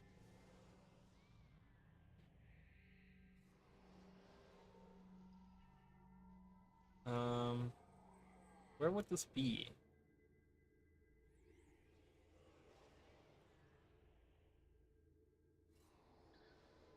I mean, I guess it would be right there, but I don't see it. So, because once we go down, you will see this part, right? So this lines up perfectly. Again, I can show you better on here. So see how you have like a little sulfur thing here. You have that one spot here, and it goes along the south side to lead you out to this thing, right? So when we look at this, so you have, leads you out to that. So that's probably the best way to look at it. So you have that one rock here, right? So here's the gate. This is where we enter into the Lair of the Forgotten Outpost, okay? So then you have the sulfur thing here. You have the little rock here. You go around the side of it, you go down, and you come out, and you come to an open thing with this, right? We talked about this, where you can clearly see this, which is down here, this part right there. So yeah, so that's where that perfectly works out. So we can walk through that gate here. So let's lower that. A little bit. Too far, maybe too close, too far, too close. I can't tell. Um, yeah, so that gate right there. We walk through that gate, and then we're right in front of this rock right there. Um, we'll go to the left because this is where the actual structures are. So we can see these statues here. We've talked about these statues. They're littered all throughout the Crystal Desert and Ilona. You know, the ancient ruins with those runes on there. And we do the same thing here. We actually have the statue is not. I don't know. These gravestones don't exist. We didn't see any gravestones there. But this is where the heroes kind of line up. This is where the statue would be. The henchmen, I mean. And then across from that, you have those statues. They're still here with the craggy, with the weird, like, you know, the other looking like material that's behind them. So there's 3 pillars, with a fourth pillar. So 1, 2, 3, 4, with one kind of like a long one that's protruding outward. So they have that. So that's perfectly translated here. Um, and some spirits hanging out. And we can go further down. There's Vicious Rakishus. Vicious Rakishus. There's a statue to that same forgotten. The world has circled the heavens countless times since I last gazed upon caring eyes. What brings you?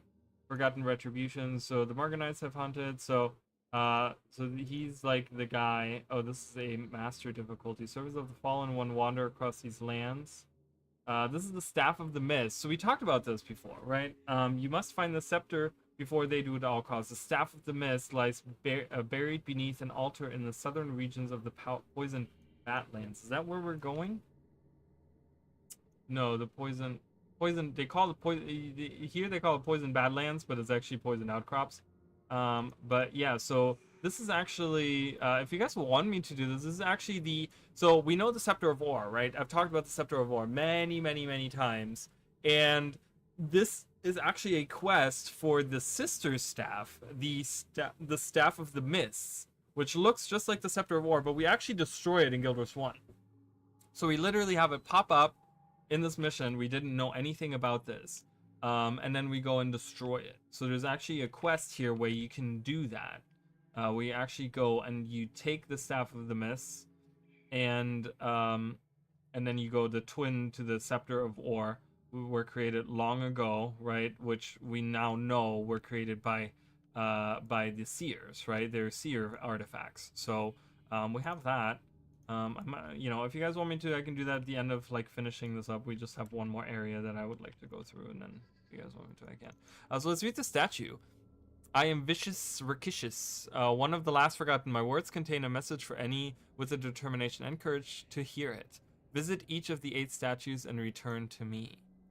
Oh, is that a thing? These statues right here, or what statues? Oh, those statues.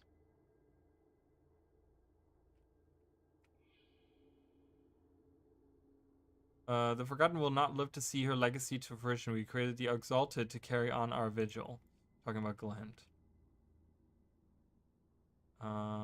Each of the 8 statues? There's one up there.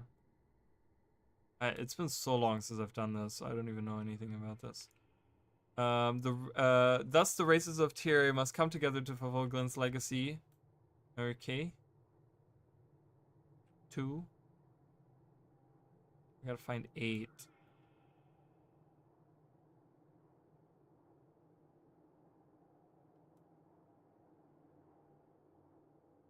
There's one. Balance must be restored.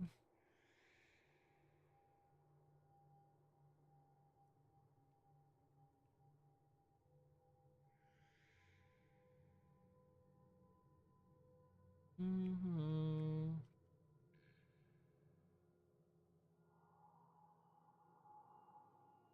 Oh, there's one down there.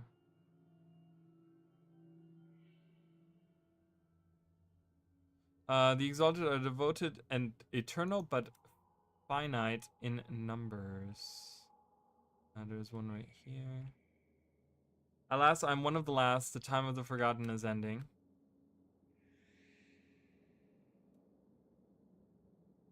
Please. Let me mount.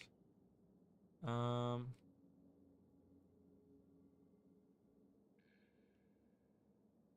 Hmm. Where are the other ones? Where are the other ones? I want to learn about this.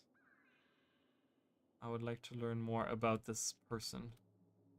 This forgotten. I don't want to forget about the forgotten. Um, 5. I need 3 more. There's a jacaranda. That's random. Here are these. Okay. Let's see. Let's see here. There's 2 statues right there. Then there's one inside there, one over there, one up here. Is there one like, is there some like further down?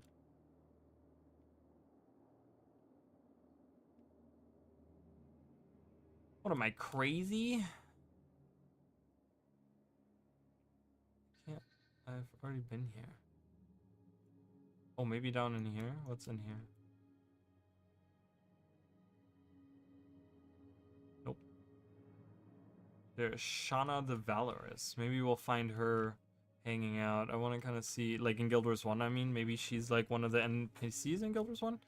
But I kind of want to finish, sorry guys, I'm just taking this like little side tour of, ooh, maybe way up there.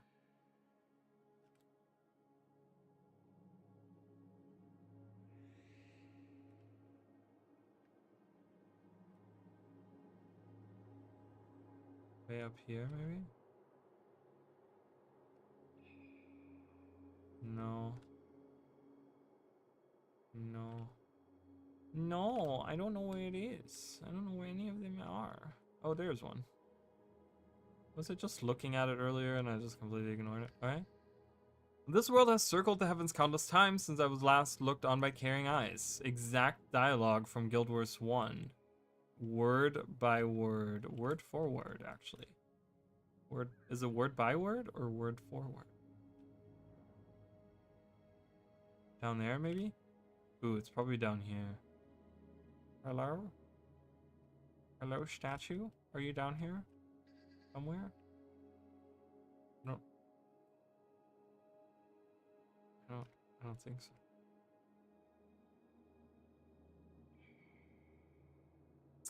Hmm.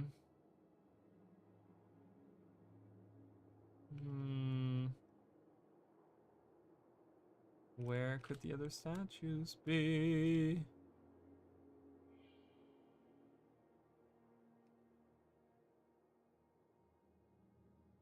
I mean, it's super nice now that we have a sky scale and I can just kind of like do this, you know? Statue over there somewhere. No. Lorano, Chessa, and Kane. Remember those names. Perhaps we might see them in Guild Wars 1. Am I stupid? What is happening? Why can't I find these stupid statues? Like, is there like one like down in the sulfurs? There's probably one down in the sulfur somewhere. Oh, see? I freaking knew it. It's like there's not one there. My remains reduced to ash and cast in stone will not be twisted to serve the elder dragon. Is there another one somewhere down there? Have I like overlooked it? I went up there. Maybe down here? Down here, perhaps. Perchance. Perchance. No chance. No chance. At all.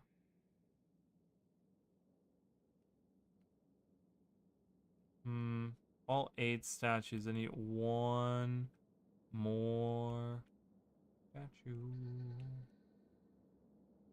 I'm gonna venture further out this way and see if there's anything out here. I don't think so because it's part of the heart doing these, the forgotten statues. So it's wherever this heart is, right? So kind of gives you an overview. Did I go down there? Did I go down there? I don't remember. I don't think I did. Hello? I did not. Hello? Know this. Glenn's legacy is essential to Tyr's survival and must come to pass. Already done. Already done. You're too late now. Many years late. Alright, so let's see what the statue has to say to me. I visited all your statues. Share your last words. My ashes were cast in stone in defiance of the elder dragons and their corruption, so that I may impart this message. Glenn's legacy is essential to your survival. The forgotten may not live to see it unfold. We created the exalted and to act and bear witness in our stead. And if all of our efforts cannot save Tyr, the peoples of this world must come together to complete Glenn's legacy. Balance must be restored.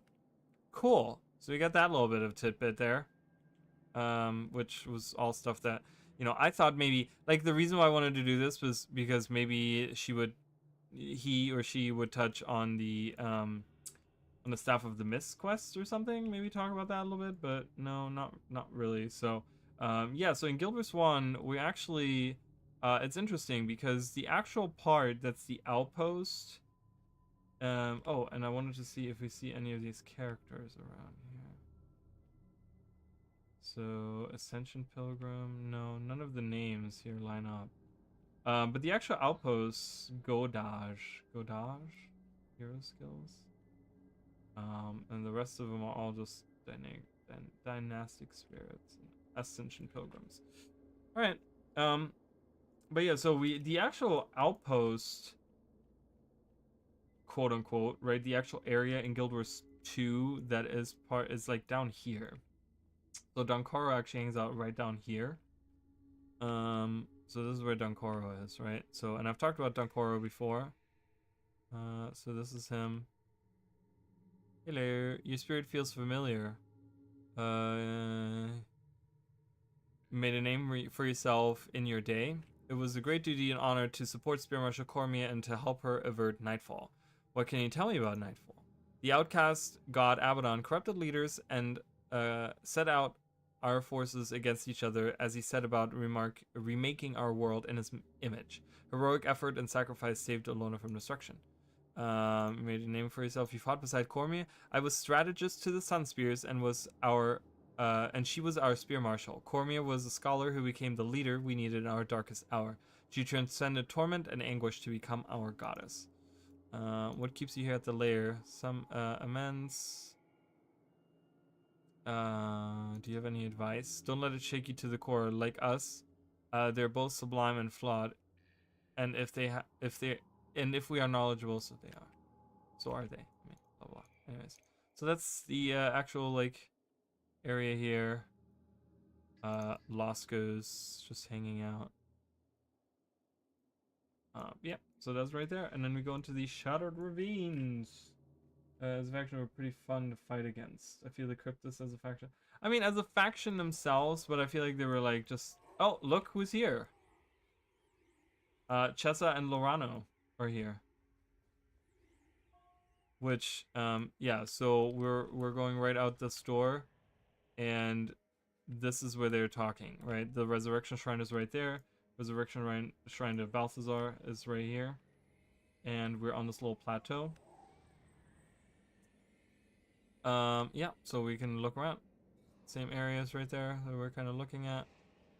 So like that is right there, and then that is right there.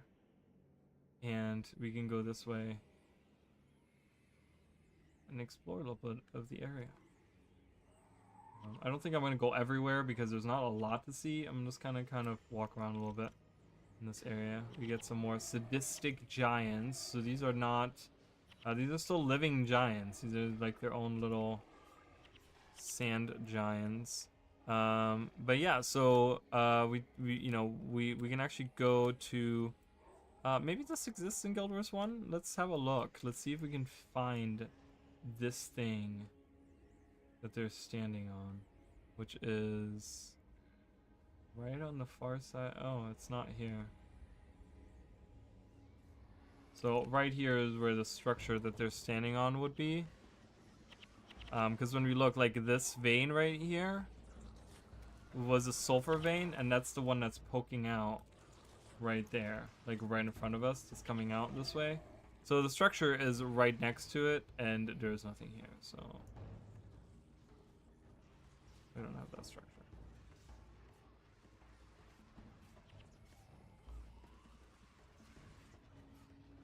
Oh, we have a healer boss. Always good. Always good when we have a healer. Oh, I'm dying to something or someone. To a freaking devourer. What in the hell?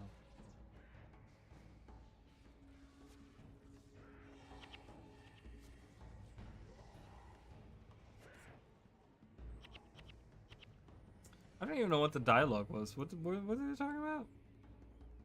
If you do not find my guide, you can forget about the money. Are you kidding me? If we go out there, we'll never come back either. Yeah, what he said. When we get back to Rin, I'm going to make sure the two of you never find decent work again. What are you going to do? Write me a bad reference? Huh, that's rich. Let's talk about these guys. I don't know, I guess they're not aware that they're dead. Because they're talking about going back to Rin. So these are like tourists, I guess. Good day, stranger. I'm curator Rurus of the Ascalonian Athenaeum. Athenaeum in Ren. I'm on expedition to bring back valuable antiquities and artifacts from Elona, but alas, the guide I hired, a man by the name of Kane, ran off the other day and hasn't returned. If you're looking for work, I will pay you to find him. So we have to find Kane. So we have Chessa and Lorano here. But then Kane ran away. Kane ran away. So let's go find him. That gives us a reason to kind of explore a little bit and go around. So we have to. So while these three are standing right here, I guess Kane is the. I wonder if they have dialogue about like how he is like hello. My comments are watch around here. We've got eyes and awakened and forge even in. Okay, so.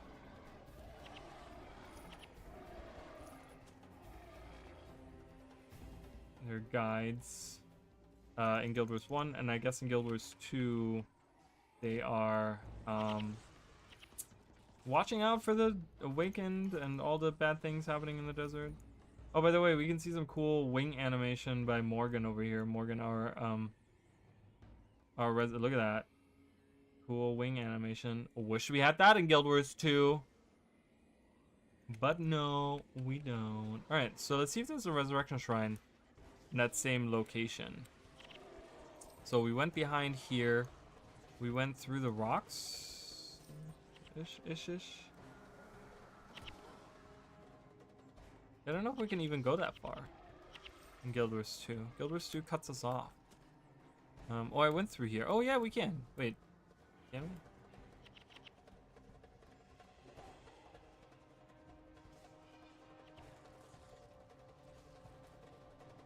There's a bone wall build here.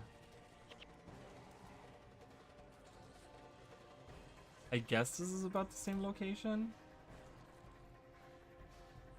No, it's a little bit more. Yeah, it's around the same location.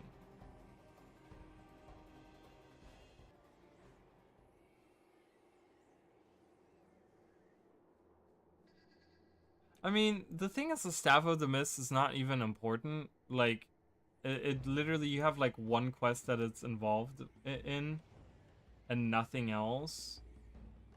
So it's not even an important thing.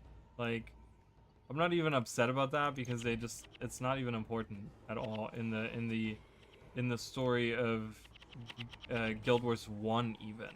You know, it just pops up here. You learn about it right here, right? Or no, over the other quests. You know, you learn about it here, but that's it. I mean, and it's the first mention of it. They don't mention it anywhere else. They don't mention it in prophecies. They don't. So it's, you know, I can't really be mad because I really feel like, well, you know, they didn't necessarily drop the ball on that. It's just like they never really had a ball to drop to begin with. So here's Uhiwi the Smoky. All right, he's a giant. And what do we have here? Uhiwi's bones. So this part of the bone wall was erected with his bones, I guess, from this giant right here. That's the reference there. Uhiwi's bones. And we just killed him. We just killed him in Guild Wars 1. So there you go, in the same location that we are right now. Because we are standing on this like tip right here, which is which would be like right, yeah, it's like literally right where we are standing is where he spawned, like right on these bones. So that's exactly where he was hanging out at. Uhiwi's bones. And then there's a little destroyed camp out there. That's okay. Ooh, look at those buildings up there. Now we're going to an area that we can't actually go to. It's like cut off right here in Guild Wars 1, as you guys can see. There's a resurrection shrine down here, though, directly south of it. I think that's the one that's on this side over there. So we'll loop back around to see that. Let's just find Kane for a second. Let's go find Kane.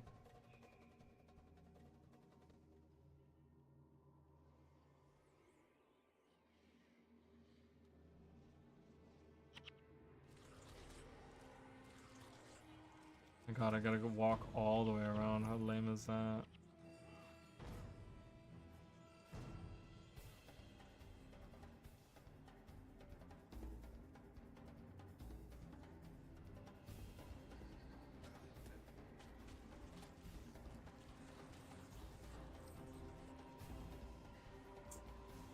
Yeah, so we're like somewhere down there right now, so I don't know. Looping around. Whoa, look at that sun.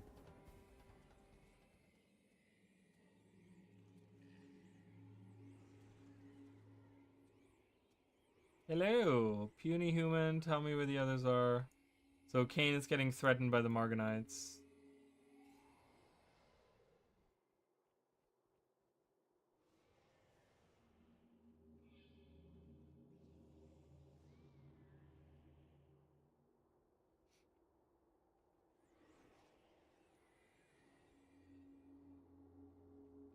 I'm not a ghost and I don't know any ghosts. Get away from me. So this guy doesn't realize that he's a ghost. But I guess between the two games they've finally figured out that they're ghosts. Maybe? I don't know.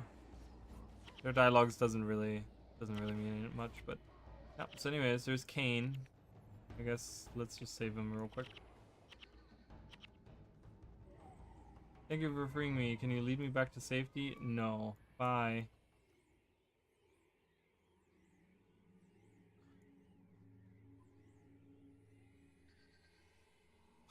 I don't know if you guys can hear my cat going bonkers.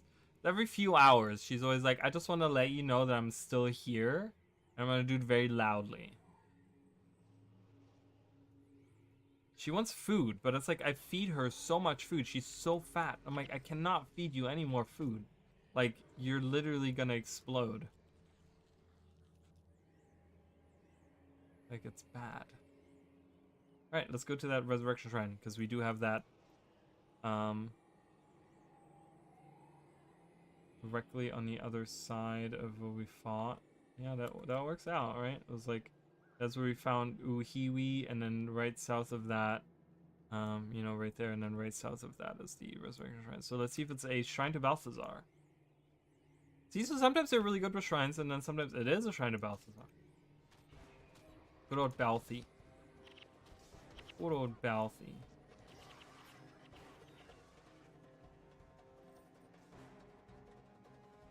Yeah, so there's the resurrection shrine, right? And that's where the bone wall would be that we're looking at right now, because we're like on the other side, and we're like, oh, okay, we're standing right here. Okay, that's the bone wall there, and we're moving on.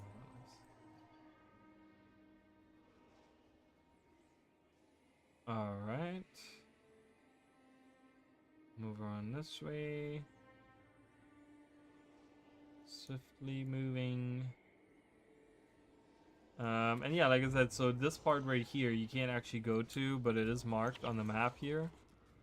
Right there, so that is that there. For you guys. So now we're kind of winding around this path, and we're going to where this fort is. I don't know if that. I don't think that exists in Guild Wars 1, does it? Maybe on this. It would be this gray part right there. So let's walk to that gray part and see if maybe there's some structures on there. I don't see any. Would be that right there. That's where the fort would be.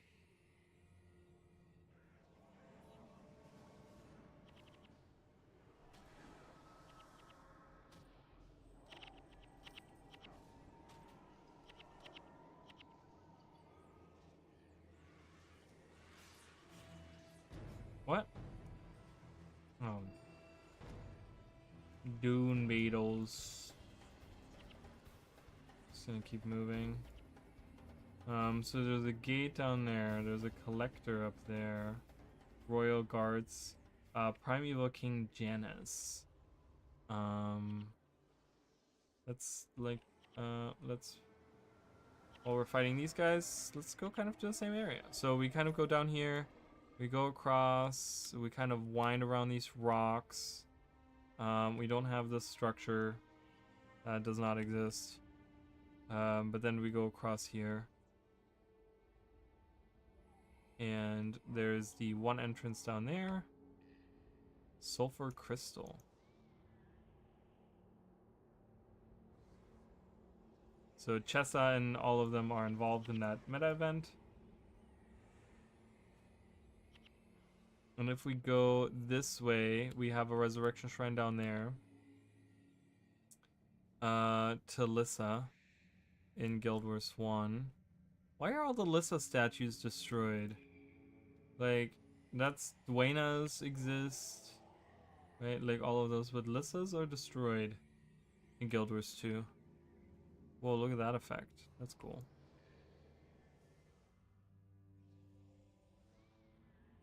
But yeah, so there's the fort here. I'm looking to see, these are just awakened.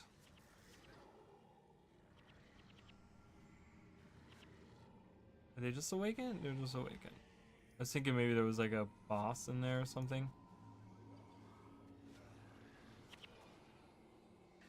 But yeah, so the fort would be right here. But apparently there's a primeval king that's hanging out here. So we're right in the middle of where the fort would be.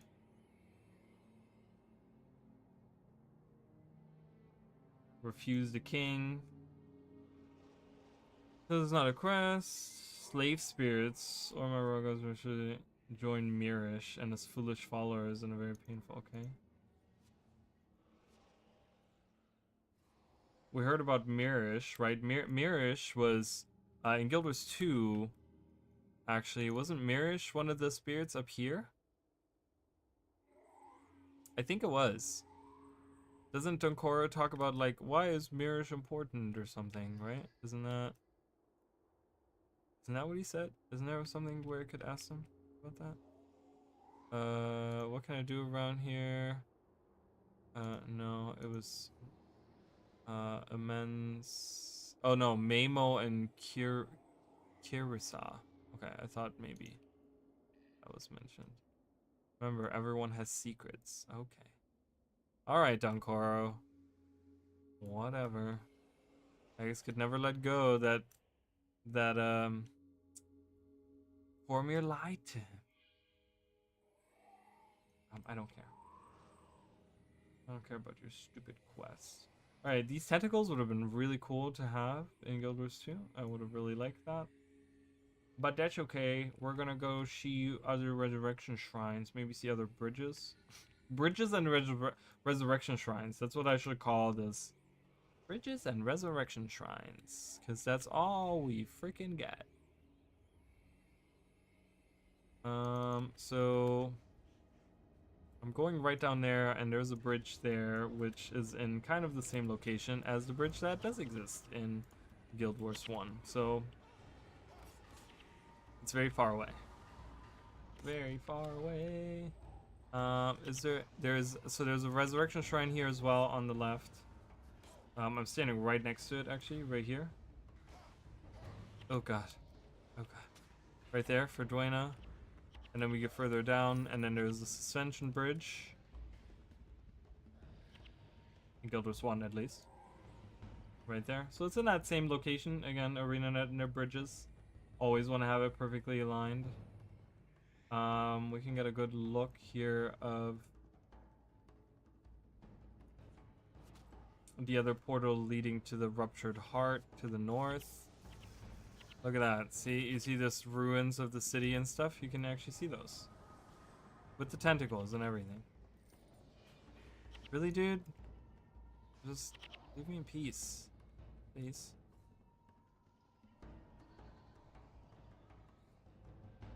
And then there's the, you can see the gate over there that leads to the other area. That is right there as well.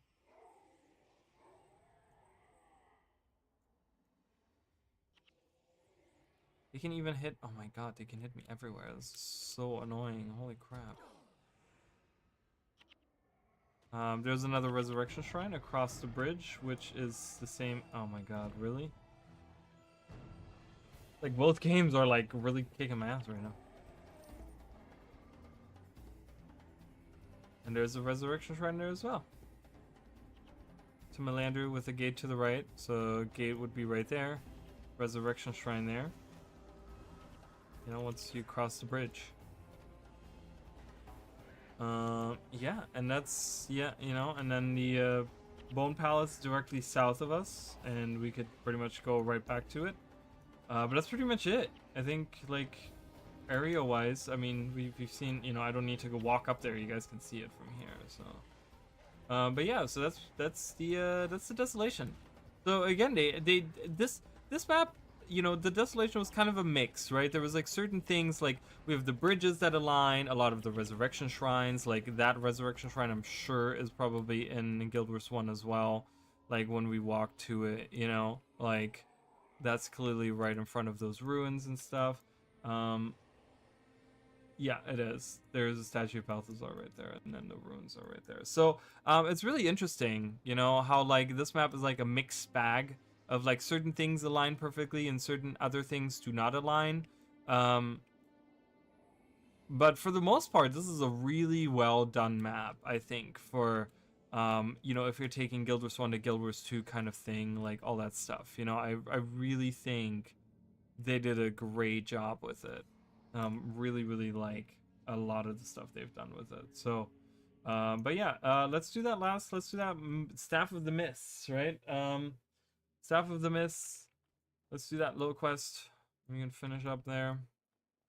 I mean, I don't know if I really need to keep it going, but with the I mean, with the comparison or whatever. So, um, but yeah, I hope you guys enjoyed the Desolation in Guild Wars 1 and Guild Wars 2, and I hope you guys enjoyed the all of this stuff. I know that we just talked about it yesterday, but I guess some people are not fans of the comparison streams.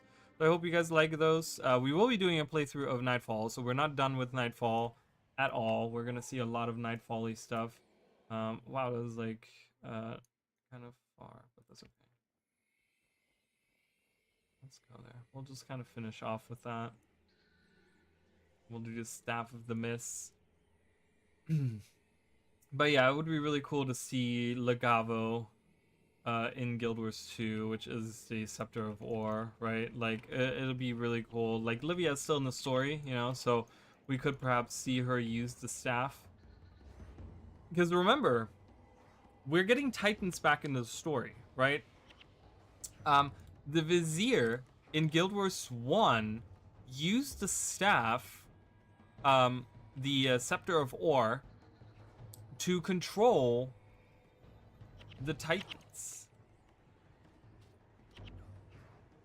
So we're having Titans come back into the story. We have Livia, who is, as far as we know, holds the Scepter of Ore, or could get access to it, right? Because Isgarin kind of like lets her have it or whatever, right?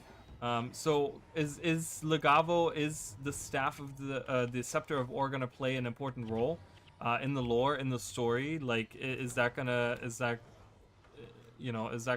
play a role? Is that gonna be the new legendary? Is that gonna be the new legendary spear? Are we getting like is ArenaNet gonna do a little switcheroo on us and just say, yeah, we have a We have a cold. There was way too many enemies in that one area. I'm just gonna say. Right? So I can't wait to like kind of hear more about. We know nothing about Janthia Wilds. Like that's the thing that's crazy because in Secrets of the Obscure we kind of knew a lot of the things going into it. Like they gave us a lot of info on a lot of stuff. What is? Why are we literally? Why is there like 7 groups of enemies that are all just like converging on us? It's so stupid. Really annoying. I don't even know where we're going. I want to see where we're going in Guild Wars.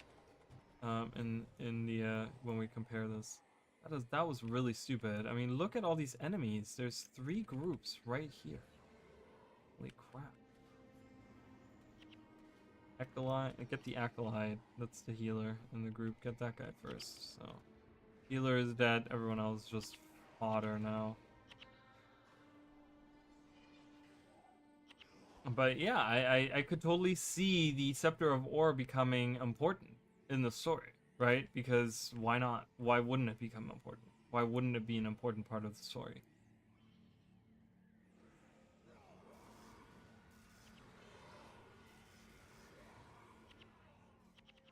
It's like we want to defeat the Titans. Maybe she helps us in the meta event with the staff. She's like, oh, I can hold it back, or I can like weaken its power with it, or something, you know? Like, she's probably not as powerful as like an undead lich, right? So she probably can't wield the powers of the scepter to its fullest. But she could probably help us with it, you know? And that would be really cool. I would really love that. It would kind of just wrap up this mystery that's been persisting in the Guild Wars universe for a long time. Ooh, ancient Ascalonian or Elonian key, not Ascalonian. All right, we're going back around where we were earlier. We're looping back around. Whoa. That scared me. I don't know why that action music all of a sudden played, like very suddenly. So we're going back, right? This is the bridge right here, right over there, and we're going back around, crossing over, and we're going, I'm guessing to the very end of this area. That's what it looks like, so it would be like right over here.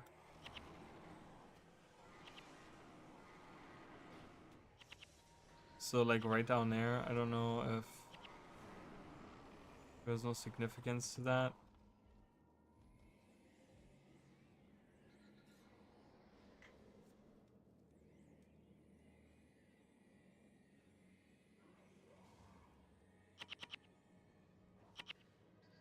Oh my god.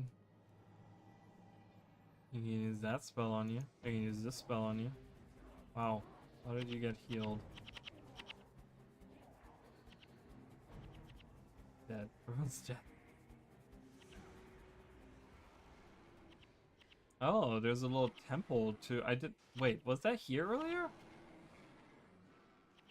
I must have completely missed that. There's like a big temple to Abaddon here.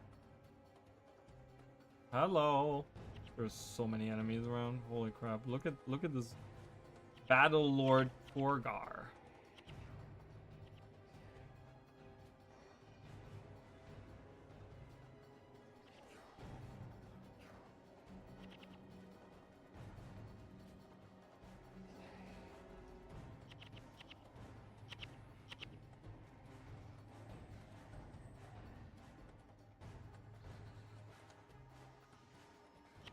Yeah, so that temple, that temple does not exist in Guild Wars 2. I can tell you that most certainly. But it's kind of cool to think, hey, they should have left that in. They should have left some kind of weird ancient temple. They have nothing here. Like this is the tip of the area there. Nothing there. Unfortunate. But then they have this like weird ruin up here, Towering Links.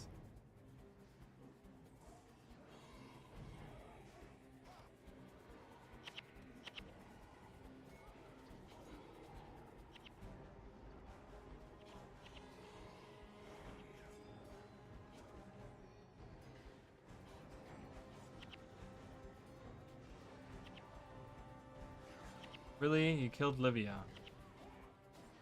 Not canon, because Livia's alive in Guild Wars 2, okay?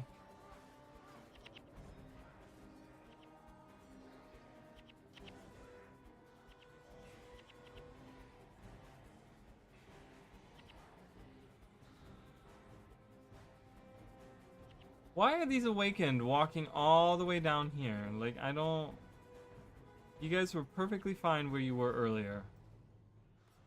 Get out of here. Shoo! Shoo! Yeah. Maggots? Probably maggot filled. Hello, Battle Lord. He's a paragon.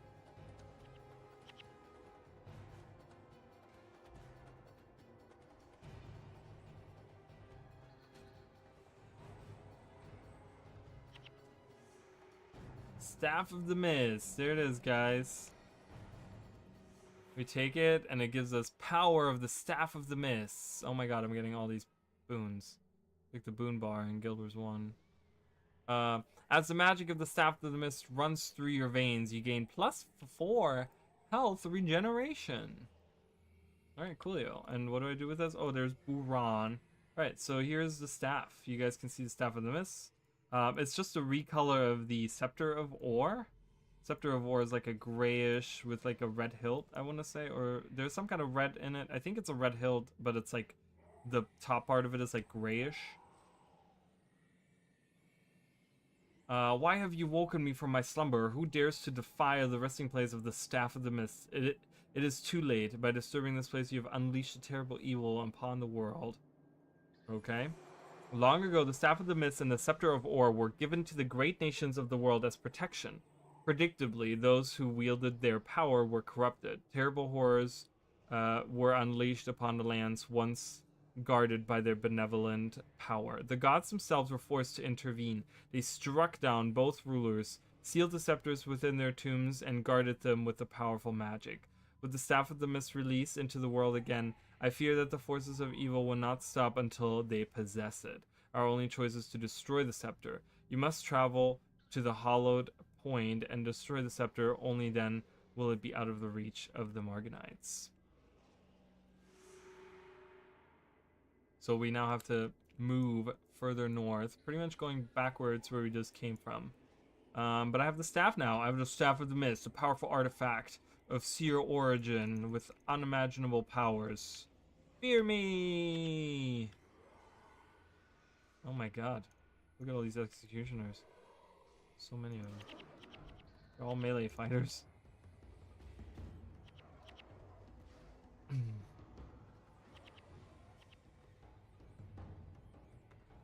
Yeah, I can't even die with that. I mean, +4 health regeneration with my current team. I'm undefeatable. I regen health so fast. Attack, guys. What are you doing standing there? Like, fucking... Jeez. I need to do everything myself.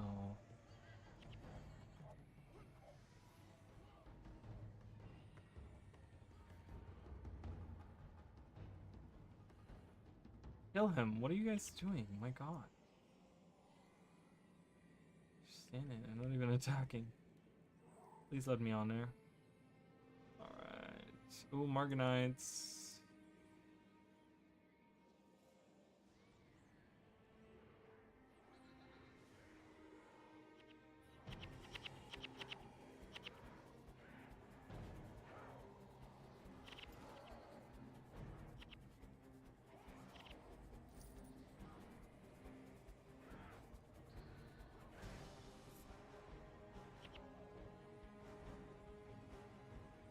I guess I can...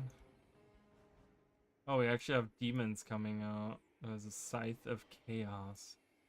Actual demon from the realm of torment here. Hello. So yeah, so we're moving back around this way. And we loop down. We were looping around this way down here. Then we went up to the bridge. And going back up here to this thing. That's where we just were. And then we went down back to that path. Pretty much going backwards exactly where we were earlier.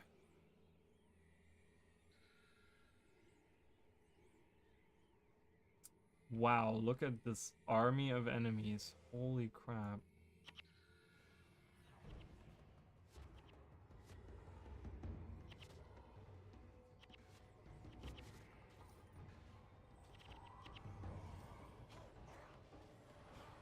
Wow. We did a really good job killing them though. Kill that guy. He's the healer. Kill him. Nice.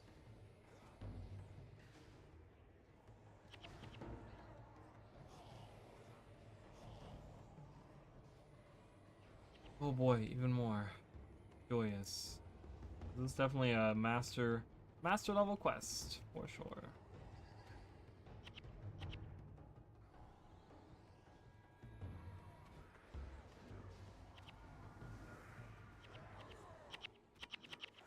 Can I?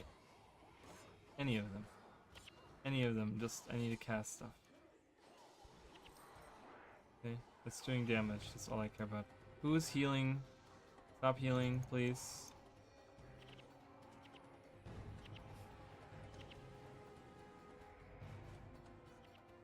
See, like, health going up, and I'm like, stop it.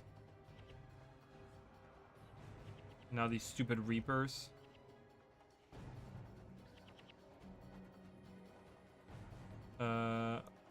Wrong way. Wrong way.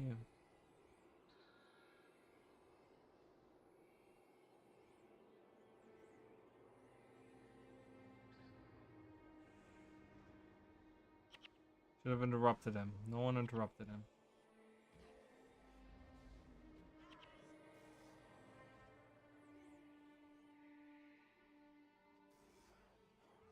So this was the far area, so we went around the corner here. This was the area where there was nothing on the low plateau where the vista was.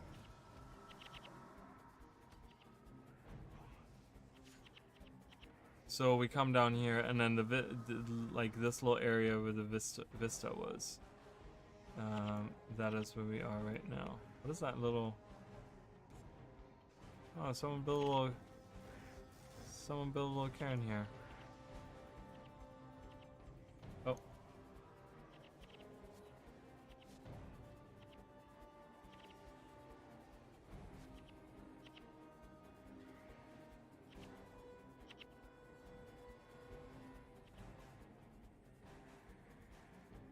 Alright.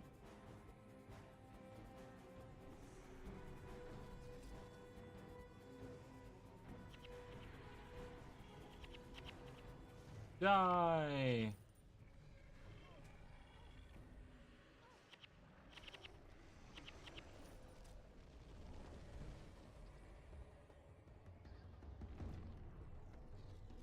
This is the hollowed point, right? So, this is the right where the vista is. And like I said, there's a little cairn that they built. Maybe they did that for that. Maybe they did it.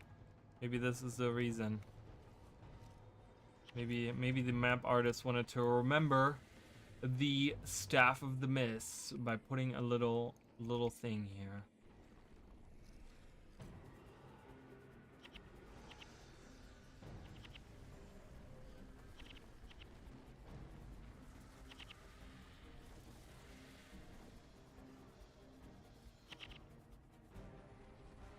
Alright, so throw the Staff of the Mist into the hollowed point. So we're supposed to throw it in there. And that's it. You just, I mean, you don't see it actually happening, but down there, somewhere down there, Staff of the Mist hanging out down there.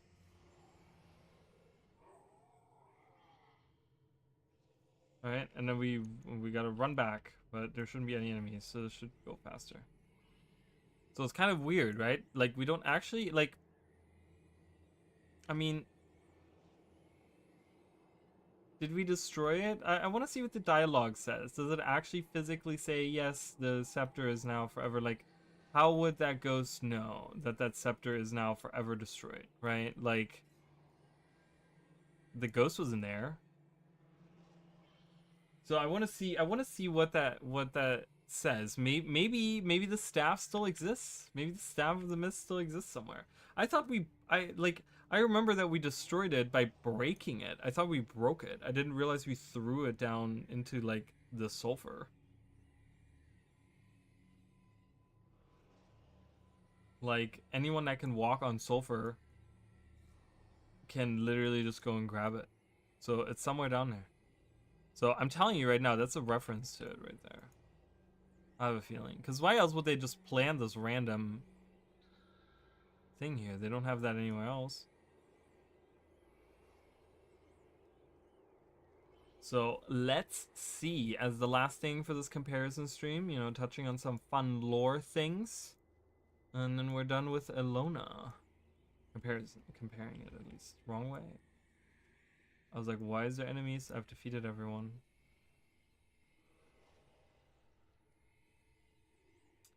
Great. Why is there awakened? Where did they? Oh, I'm so confused.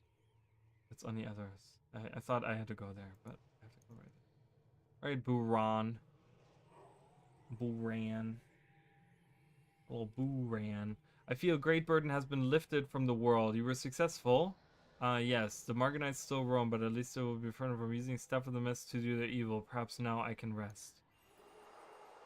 So we don't outright destroy it, right? So somehow, maybe, you know, maybe Ascarin came down and grabbed it, right? Like, he could have been like, okay, you know, between game 1 and 2, he could have come down here and grabbed it, right? Because it's just pretty much laying out into, like, I wonder what the wiki says. What does the wiki say specifically about the Staff of the Mists?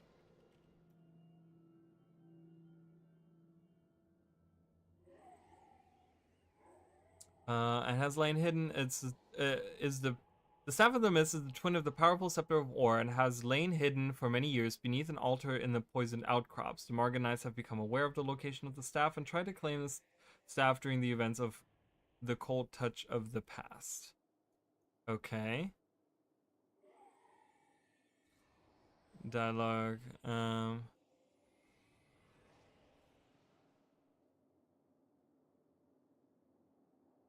Travel to the poison outcrop and find the resting place. Defeat Battlelord Turga, recover the staff. See Buran for your reward. And then he gives you the Hollowed Point quest. Throw the staff into the carry. The Oh, this quest is actually a reference to the Lord of the Rings, notably the Council of Elrond that leads to the forming of the Fellowship of the Ring. Interesting. You'll encounter additional spawns of Margonites along the way.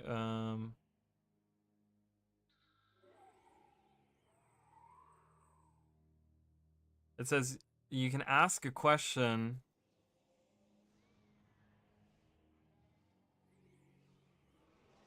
It says you must travel to Hollowed Point and destroy the scepter.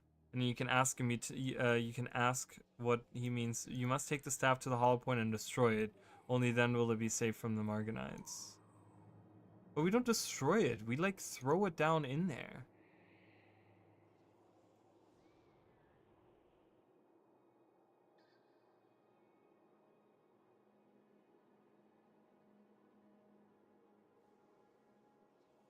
So I don't know. I feel like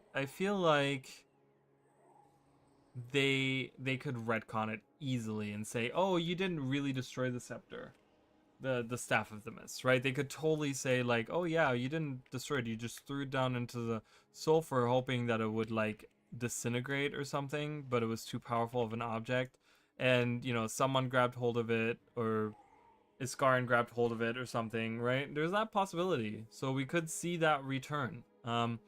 So this kind of leads me to something that I wanted to talk about. So as we get more info about Janthia Wilds, I do want to do some theories and, you know, speculations on what we see story-wise and character-wise and stuff. I mean, I did a little bit today, but we still haven't gotten. I'm kind of waiting for them to give us like maybe a blog post about the Coden or the maps that we're going to or anything really. Like we haven't seen really anything, and it's kind of hard to gauge what we're gonna see, what's gonna be happening, with the little bit of information that we have. So I'm kind of waiting for that, but yeah, just look out for that video maybe happening at some point. If they do, I mean, I tried to do a video now for every blog post, kind of telling you guys like how I feel with what's going on and things like that. So, but yeah, other than that, I think this is gonna be it. It's 1 a.m. now, so it's time for me to work more on my video. Actually, this is probably what I'm gonna do after this. But yeah, so this is it. This is it for comparison. This is it for Guild Wars 1 and 2, the Alona regions. We have done all of them now. All the Alona regions we have gone around and we have checked them all out. So it kind of cuts off like right there, like I said. So that's the cutoff point right there. So we've seen all of these regions now, all of these different zones and regions and stuff, and explored them, and yeah, and compared them. And I think a lot of, like I said, a lot of maps really worked out super well, and some maps really didn't work out well. So it's kind of a mixed bag, but it's still really cool to see a lot of these locations, a lot of the things that kind of have, that ArenaNet paid attention enough to like to make sure that they line up and that they're still there and blah blah blah, all these things. So but yeah, anyways, thank you guys, thank you Jacob, thank you NM, thank you Emily, um and Scott was here earlier, Digikuma, thank you guys for being here, and everyone that was in the background, of course. And yeah, so just so you guys know, now that we're done with the comparison streams, we will be starting a playthrough of Nightfall with a Paragon. So if you guys are interested in seeing, for those of you that didn't play Guild Wars 1, if you guys are interested in seeing how the Paragon works, what's so cool about that, why people, have been talking about the Paragon a lot, you can come check those out. We're going to play through pretty much the same zones that we just walked through. We're going to do a playthrough of it with our Paragon. We're going to go around and do all of that. And then go into the realm of torment, and then after that I want to do a um Eye of the North playthrough with the Paragon, and then we're gonna do a dungeon. We're gonna actually play through the dungeons as well with the Paragon, and then by the end of that, we want to do a pet master. Find all the pets. We're gonna find all the pets in Guild Wars 1, and we're gonna charm them, and we're gonna open up the menagerie with all of these different pets that I will have collected, and yeah, and that's gonna be kind of what we're gonna be doing in Guild Wars 1. In Guild Wars 2, obviously we have like a lot of other things happening. Guild Wars 2, right now there's nothing to do, but obviously with the expansion coming, once the expansion is out, I'm gonna be streaming a lot of that. So stay tuned for that, and I will be making videos about that. Yeah, and other than that, that's it. So thank you guys so